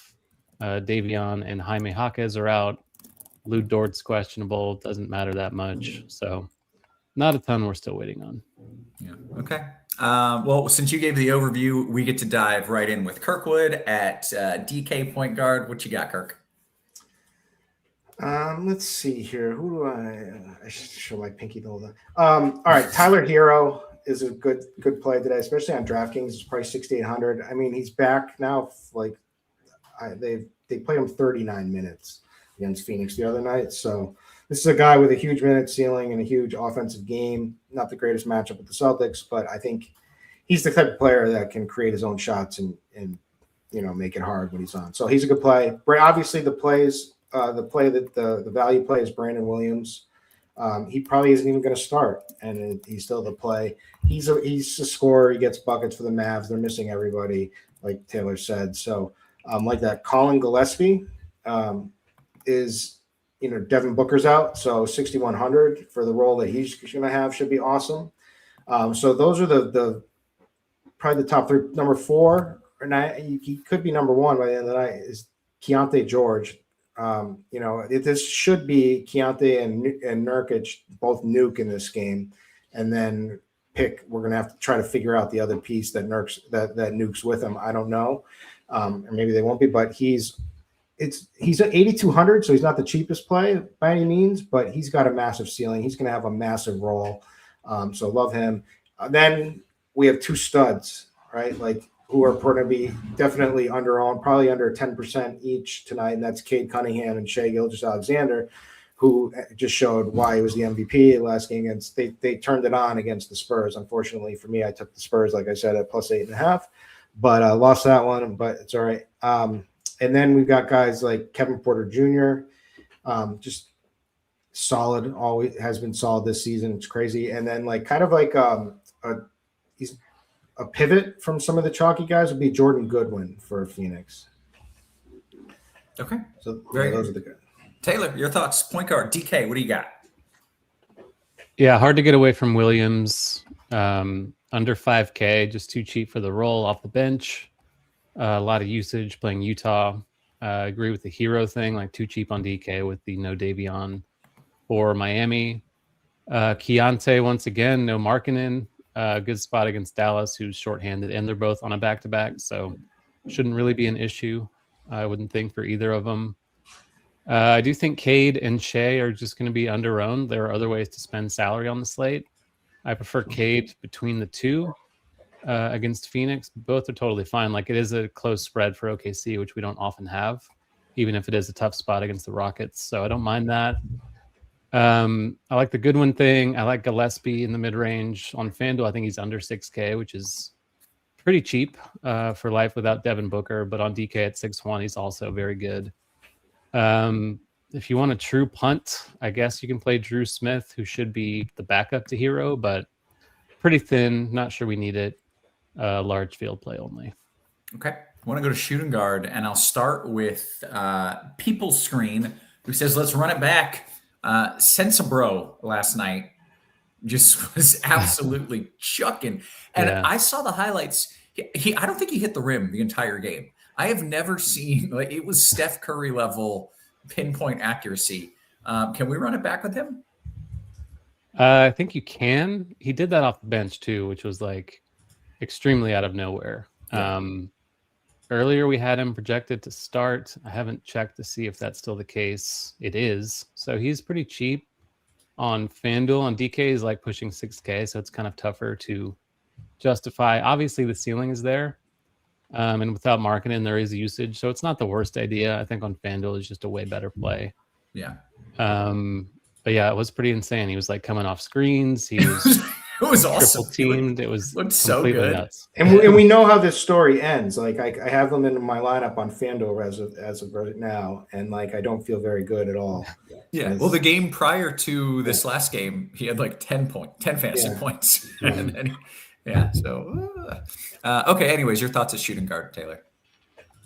Yeah, so we have a lot of the same options: Brandon Williams, Tyler Hero, Colin Gillespie, Jordan Goodwin, all shooting guard eligible also. The headliner that's shooting guard only is Jaden Hardy. He's been starting for Dallas. He should start again, given their injuries and stuff. He hasn't been great, but the minutes should be a little bit more safe in this spot, given the shorthanded nature of the roster. I'm fine with it. He's just like super cheap.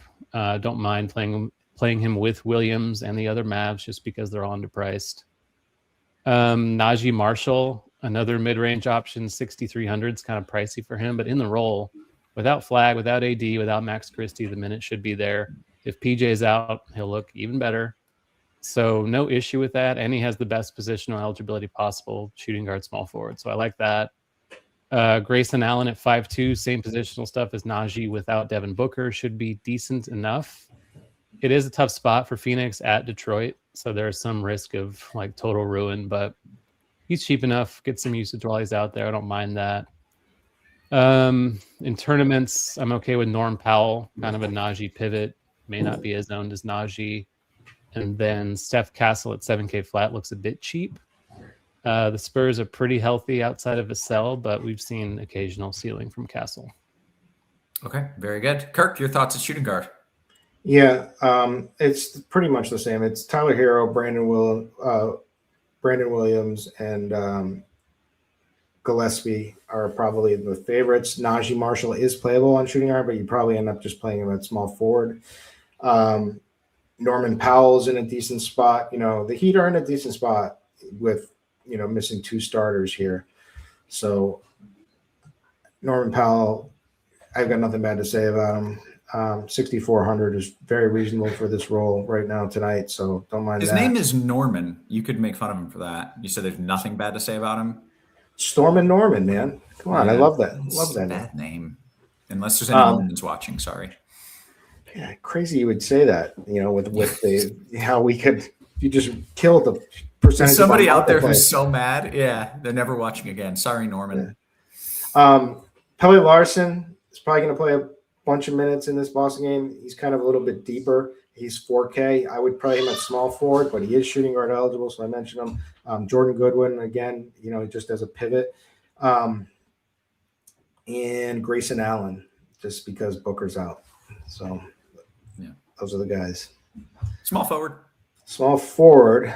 All right, so PJ Washington is small forward eligible. We're still waiting on his status for tonight.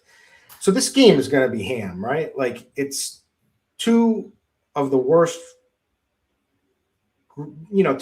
teams without their key players. And, the people are priced down all over. Like, there still is a massive total, a small spread, 237-point total. Like, there should be so much fantasy goodness in this game.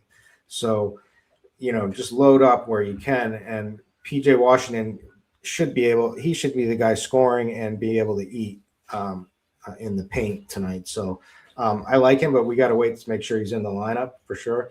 Najee Marshall, Jaylen Brown is my favorite stud tonight. Miami, it's just his usage, man. I just follow the usage, and he's right behind Luka and right behind Giannis. And yes, he's not as good of a fantasy producer as them, but he's got plenty of opportunity. He can go absolutely berserk. He's 9,900. He's one of my favorite plays tonight. He kind of hates the Heat. It's been known for Boston fans. He always talks about it. And they give up a bunch of threes too. They haven't been protecting the line well this year. And they're the fastest team in the NBA. So he's a guy, like, if you have to picture one Celtic that can really excel in a fast-paced environment and transition and whatnot, it's Jaylen Brown. So love him. Klay Thompson is certainly in play at 4,600, even though Dean doesn't like him. I think I've been playing him lately. I think he's heating up a little bit. I mean, this isn't the old of Klay, but he's 4,600 Klay. And with all these guys out, Klay is going to want to be shooting the ball when he's on. He's going to be feeling like, I'm the best guy out here. I'm shooting this ball every play. So I love him. And Dylan Brooks, crazy. He's been pretty good. 6,300 with Booker out. A little worried about he guards Cade, and gets a little handsy tonight. But those are the risks you got to take sometimes. So he and Grayson Allen are both in play because of Booker out. Yeah, I think you were on Brooks a couple nights ago, and he took 24 shots. You had a good fantasy night, and I called you crazy then. And he's getting it done. He thinks he's Michael Jordan. He really he thinks he's really good. He does. It's so funny. Which is all we need. That's all we want. You just give me fake confidence. Manifest it. Taylor, your thoughts at small forward, please. Yeah, Washington and Marshall are going to be the headliners. I do think Jaylen Brown is the best way to spend salary on the slate. You don't have to do like a stars and scrubsy build on this slate, but you can. Brown, I think, is my favorite point per dollar wise among the high end guys. Taylor, real quick, are we going to get that Dallas news before the end of the show, or do we have to figure out some wild plan now? Yeah, it's probably not coming out. That's the last game of the night at 8:30 Eastern, so unlikely. Here's the thing, Roth. Yeah. Don't get worried about it, because there's going to be so many plays in this game. Like, all, you know what I mean? So you have a lot of Utah guys we're going to be able to go to in this game. We have a lot of guys in Dallas this game. So if he's out, you can just pivot down to like Najee Marshall or whoever else they announced starting or whatnot. So yeah. Okay. That's good to know. All right, Taylor, I'm sorry I kind of cut you off. No prob. Yeah, like you can play Filipowski as a direct pivot if you're playing Washington at power forward or forward or something. So it's okay. There's enough you're going to be able to pivot to. I do think Thompson is a better play if PJ is out, just thins them out a little bit, more minutes to go around. I am a little concerned. He's an old man, a shooting reliant old man on a back-to-back, but it is Utah, so that's kind of the equalizer there. Didn't mention him at shooting guard, but I think Pelle Larsson is okay as a punt at 4K without Jaquez and without Davion. Should be some minutes available for him and these other wings for Miami. Otherwise, it's the same guys. I like the Dylan Brooks thing. Ryan Dunn is 3-1 if you want to like fully punt it without Devin Booker in there for the Suns. He could get a few extra minutes. Maybe he gets blowout if they get blown out.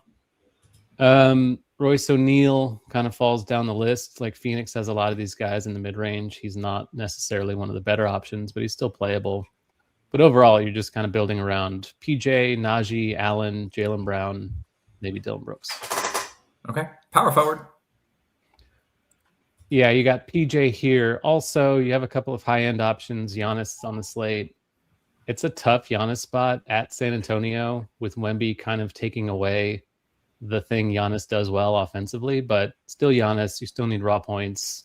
Maybe they keep it close. They got crushed by shorthanded Minnesota in the last game. So I'm kind of skeptical that they can keep up in this game, but you know, arguably the top overall play on the slate. I'm inclined to not play him if I'm playing one lineup, but perfectly fine if you do. I think Şengün for almost 2K less is in a pretty interesting spot. Obviously OKC's tough, but they don't have Hartenstein. He kind of destroyed them the last time he played them in the season opener. Against Chet, I just feel like he has a pretty sizable physical advantage over him. So I'm not too nervous about the matchup. Like I'm not psyched about the Rockets overall, but I think Şengün is the one that is pretty interesting. Other than that, Wiggins is fine at 5.5, Jovic at 4.5. We talked about the Miami injuries, opening up some minutes for him in theory. Otherwise, same guys. I think Filipowski's okay. I would like him more if Nurkic is randomly out again and he plays the 5, but without Markkanen, he should still start. Should get some minutes. Obviously, it's the best game to target, so he's fine, just not quite a core play like he was yesterday. Okay, good stuff. Kirk, the 4, please. Yes, sir. So PJ Washington, still just as good of a play over here. Power forward. Giannis is a top stud tonight. I'm going Wemby personally, but Giannis is there. Dylan Brooks, you can play here. Klay Thompson, you can play, like we said. Şengün, you can play here, like Taylor said. And then Andrew Wiggins. Guy went 7 for 10 from 3 against the Thunder the other night. I'm hoping his confidence is up. Thinned out Miami roster. And I hope there's a lot of shooting threes, which the Celtics love to do and the Heat love to do. So I'm playing some Andrew Wiggins tonight. I think there was a show that I called an Andrew Wiggins legacy game, kind of as a joke, and he scored like 8 points or something. But so if you don't have to play Andrew Wiggins, but I'm playing him tonight. Other than that, that Ryan Dunn call could be sneaky, especially if the game, if there's more blowout run, extra run in the 4th for him, that could help. And yeah, that's about it. Oh, I mean, Keldon Johnson. Have you seen the new hairdo, the haircuts between Wemby and Keldon Johnson? Both shaved their heads. How have I missed this? No, they're completely bald. So, nice. I mean, are you really a narrative guy if you don't have a Keldon Johnson Wemby combined lineup tonight? Yeah, I'd say you have to do it, and if you don't, you aren't a narrative guy. Once you like stop worrying about your hair and thinking about it, and you go it's free. It's like I tell Chop, take the hat off, cut, just shave it off, go free. He's got like that Homer Simpson, like the little couple three hairs. And I'm like, shave that off, Chop. Come on. I like it, man. I'm on that narrative. Okay. Anything else? I got distracted when we talked about KJ's hair. Sorry, we're still. No, it's kind of thinned out position here. It's pretty. It's pretty okay. thin. You go to center. You already mentioned you got a little Wemby. Yeah, so I like Wemby. I think he needs a nice little bounce back game after that game against the Thunder. And the thing I liked most about Wemby is he fell to the ground like 3 different times. Where like if that was Anthony Davis, he's gone. He's in the locker room. Like he manifests the injury. Wemby like played through like a rolled ankle. It looked like, and he was like tough. So and he's not on the injury report or anything tonight. He looked 9,600. Like his minutes are now starting to get like closer to full because he never really has been an over 30-minute guy really. And he got 28 last game, and he missed some fourth quarter action because the Thunder had such an amazing third quarter and kind of made the game unreachable. So I like Wemby. Nurkic is obvious here, especially after what he did to everyone the other night. But he should ham in this matchup. It's going to be Dwight Powell is like the rim protection for Dallas tonight. So Nurk should go ham for when he's on the floor. So I like him a lot. Powell, if you need the cheapie, I mean, he could push 30 minutes in this one. That's probably a little optimistic, but probably somewhere close to there. And he's 3,500. That's all I can say because he does kind of suck. Bam Adebayo is in play. You can play Keita for the Celtics. You can play Mark Williams if you want. It's kind of like a pivot, but really it's kind of like Nurkic, Wemby, or Sengun, or Bam, or go down to Powell. Yeah, like Dwight Powell a couple of games ago got 35 minutes. He got all the minutes, and he still just like barely got there. He had 21 fantasy points. You know, like he barely got what you wanted out of that. I don't know. I don't know if I can ever play that freaking guy. Taylor, your thoughts at center? Yeah, not much more to add. I think Wemby is a very awesome play. I think this is the moment. This is the matchup when he could get 30 minutes again. Like he's been starting. He was kind of trending that way in the last game. They just got wrecked. Shouldn't really be an issue tonight against Milwaukee. So I do think he's a strong play at under 10K. I think Nurkic is great. Bam, still too cheap, especially without Jaquez and Davion. Şengün we talked about. Jovic we talked about. I think Mark Williams is okay. Just, he's a little underpriced. He is a good per minute guy. I am a little concerned about the matchup and the potential for blowout, so I'm not in love with it, but he's affordable enough to make a player pool. Beyond that, not a great position overall. Yeah. Okay. Very good. We are going to kick it over to FanDuel. Shout out to the real Broccoli Boy, who is devastated that it is the three of us. Are you kidding me? I missed Dean and Bobby. Yeah, you did. You're stuck with us. So I still don't know it. Does he like Bobby or does he hate Bobby? Like, there's always some drama with Bobby, but I don't know. We're not sure. He's got a love-hate relationship. I need clarification. Yeah. Let us know, Broccoli Boy, where you stand on that. Hey, I also want to make sure we're getting the people the best deal in the industry. And that, of course, comes with everything that we've got going on. I didn't have it. Pick Labs. That's what we got going for you. Newest Fantasy Labs feature lets you scan the best player prop and pick 'em bets in seconds, literal seconds. It's the computer and the cloud and the AI and all that. For a limited time, free access through Fantasy Labs DFS subscription, fantasylabs.com/pricing. Use code FLEX20 for $20 off your first payment. You get the app, you build the slip in the app, you send it right there, everything in the app. It's great. Broccoli Boy loves Bobby. He's the best. He's so funny. We love Bobby too. Let's go to point guard on FanDuel. Kirkwood, what are we doing? Okay. This is pretty easy tonight, what you're doing. So it's Brandon Williams for the value piece, Gillespie, Tyler Hero, Keontae George.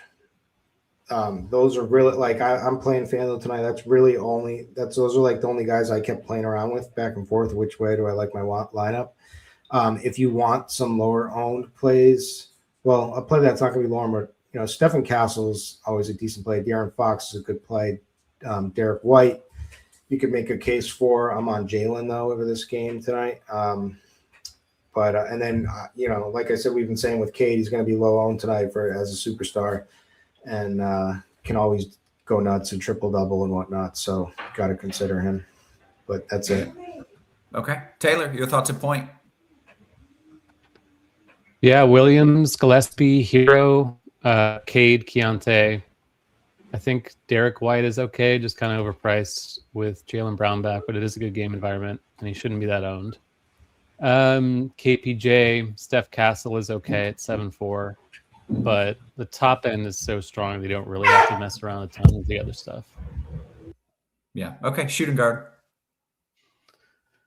Yeah, we have Hardy over here again. He's only 100 over minimum, shooting guard only, but awesome play, obviously, with the Dallas situation. Jaylen Brown, you can play here 9-4. That's too cheap for the spot against Miami. We mentioned Gillespie. Goodwin's okay. Prefer Hardy between the two, but for 4-3, shooting guard only not bad. With Booker out, Allen's a little more expensive. Brooks at 6K looks pretty good also. You can play Keontae here if you want. Steph Castle is there. I don't know what's going on with that. But Did you hear that? Yeah, it sounded kind of like a plane flying overhead, but I don't know. Or a washing machine. Someone's computer was on top of one. All right. It's a little better now. Okay. Sorry, Taylor. I got confused as hell. Where were we? Kirkwood or shooting guard. Thank you. All right.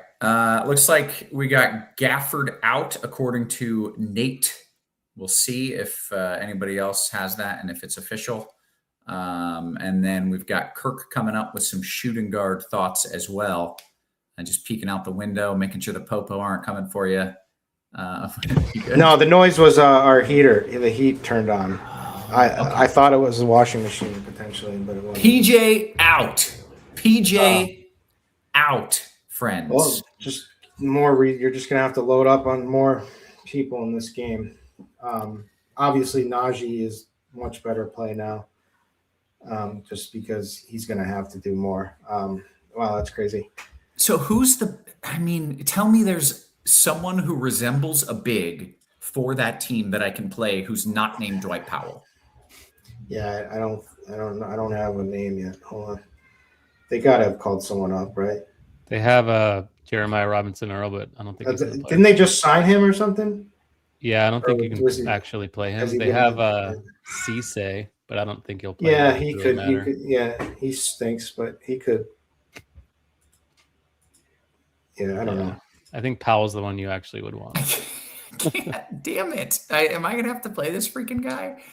I mean, it depends. And is Nurk center only? On FanDuel, I mean, you can only play one. It's like a huge difference between roster construction. Caleb Martin. He's probably going to start now. Yeah. Feels bad. Feels bad. Kirk, I think we're at shooting guard, maybe small forward. I'm not entirely sure. I got distracted. All right, so we're on my shooting. So Jaden Hardy, he can score. They're going to need scoring for sure tonight. So anyone who can score on Dallas is in play. Jaylen Brown, shooting guard or small forward eligible. Gillespie again, all the same names. Dylan Brooks, Klay Thompson. I think I hope that this game stays competitive because I think Klay is going to shoot a ton in this one. So give me Klay Thompson tonight. For a legacy game, I'm going to call. Jordan Goodwin, Tyler Hero, Keontae George. Like FanDuel, it's like you can play these. It's always like shooting guard, small forward, point guard. There's so much eligibility that we're just having crossover and all the same names. But I'll just say this name too: Ace Bailey, 4,100. Probably better than he's performed yet so far. So there's more upside than you'd think. So I like him at 4,100. Yeah. Okay. Let's go to small forward, Kirk. Okay. It's going to be a lot of the same names. Again, Jaylen Brown, Dylan Brooks. I think Najee Marshall is pretty much a lock now. I think Klay Thompson, to me, is a lock. I'll say Ace Bailey again, Norman Powell again, Andrew Wiggins. I like could be some decent defensive sets too. 5,800 is price is fine. So I like that. You could play Keldon Johnson for the narrative again over here. It's 4,800. I think that that's going to be in the winning lineup tonight. It's Keldon Johnson with Wemby. I think the narrative is just too strong. Love it. In that one. Yeah, that's what I got tonight. Taylor, I want your thoughts on small forward and how many Dallas guys am I supposed to play? Like I've got Powell, Marshall, Nembhard, Hardy, Williams. That can't be right. I can't play that many guys, can I? Especially at half of them are guards. Usually I wouldn't, but I think tonight you kind of can, just like to play in Utah. So it's kind of the best spot you can get. And they are so shorthanded that I think it's fine. You can make a case for Caleb Martin, which is really bad and disgusting, but he's so cheap and could start. And he could play 30 minutes. So I don't think 5 is crazy, even though generally it's not advised. Yeah. Okay. Fair enough. Your thoughts at small forward? Yeah. So Najee, it's very hard to fade him now. Like Kirkwood was saying, I think Caleb Martin's okay. I think he's 3.7 on FanDuel, super cheap on DK 3.3 also. You're paying up. Jaylen Brown again, Norman Powell again, Dylan Brooks again. Not a whole lot else. Jalen Williams in a large field maybe, but you can kind of keep it concentrated with the Mavs and then Jaylen Brown. Okay, power forward. Let's see. Klay Thompson, like I said, with PJ out, I feel better about Klay Thompson. Still don't feel great about it given his age, but they're short and they need someone who's going to shoot, and he's happy to do that. So I think Klay's pretty good. Şengün and Giannis at the high end, Wiggins in the mid-range, Jovic on the cheap side. I think I might slightly prefer Klay to Jovic now, which is not something I expected to say. And then Bryce Sensabaugh, we haven't really talked about. Are we at small forward? We're a power forward. Well, I forgot about Sensabaugh. Shooting guard, small forward on FanDuel is cheap. But FanDuel, power forward. I think Wemby is also power forward over here. So definitely worth targeting him and Şengün. Yeah. All right, let's go to center, Taylor. Yeah, Nurk is 7K. So he's cheaper on FanDuel. Great play over here. Wemby at 10-1. Adebayo 7-4. A little bit more expensive, but still fine. Şengün, Mark Williams, and Dwight Powell, if you want to punt, is sadly viable. Okay. Kirk, center. You get Wemby over here too with the double narrative, the shaved head bros. Oh, I think you're muted, but it doesn't show you're muted. For sure. So it's so much better at power forward than center. You can play with Nurkic as well. So yes, I love them both. Dwight Powell's the next guy. Mark Williams is the next guy. Bam, Keita, Şengün. But really, it's like it feels like the slate's coming down to Nurkic, Wemby, and Dwight Powell. How fun. Love a slate. I just got to make you laugh, right? Yeah. Like, right. Did I just say that? So, yeah, what's the right choice, Wemby or Dwight Powell? How many other times do you ever have to ask that question? Only for DFS. Broccoli Boy says, when does the varsity game start? I like that. Hey, you know what? Let's get some questions in. We've got about 4 or 5 minutes until lock, and we do have some questions. Oh, no. Well, here we go. Let's scroll it out. Yeah, we got some questions coming in here. How about Jovic for Miami? Taylor, you recently discussed maybe you were a little higher on him, and now some other people are kind of jumping him. Yeah, I think Klay might be a little better in the same range, but still no Jaquez or Davion. So I think Jovic is totally fine. Okay. DKGPP, Kirk, rank them. Hardy, Cisse, and Powell. Thank you. Hardy number 1, Powell number 2, CC number 3. Okay, very good. How many Suns, Kirk? I'm playing 1. You don't have to play any, but you can play. I would say up to 3. It could be Gillespie, Dylan Brooks, Grayson Allen. Those three are my favorites. Maybe Jordan Goodwin.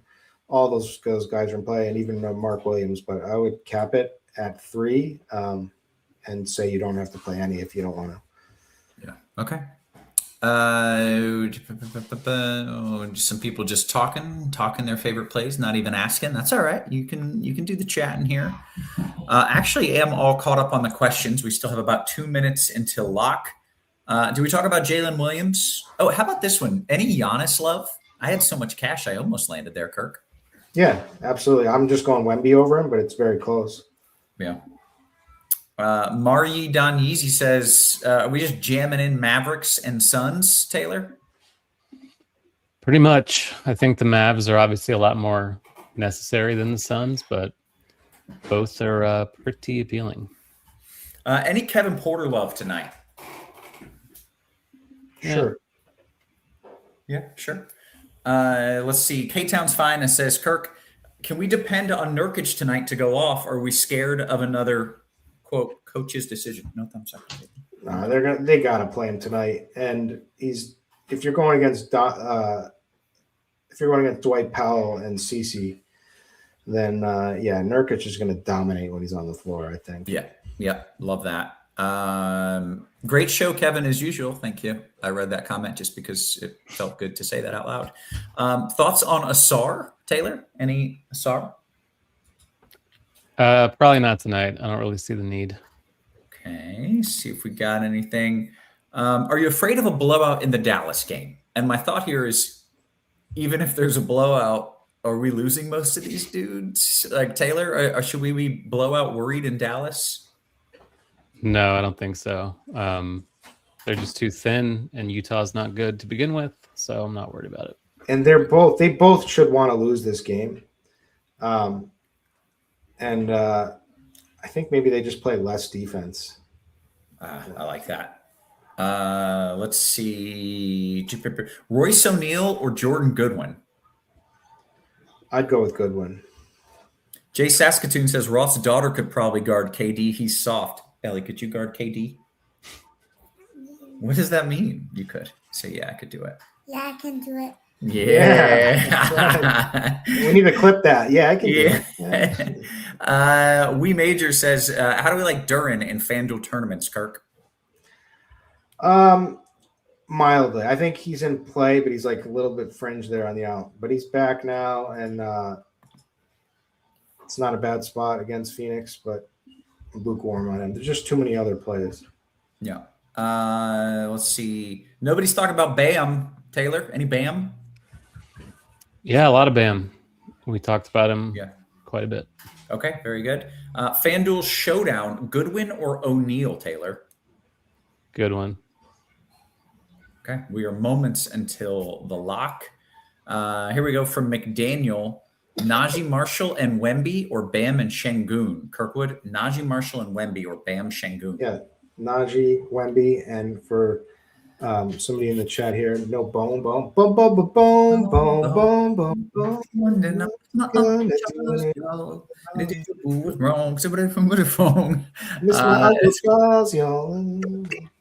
That's Taylor's favorite song as well.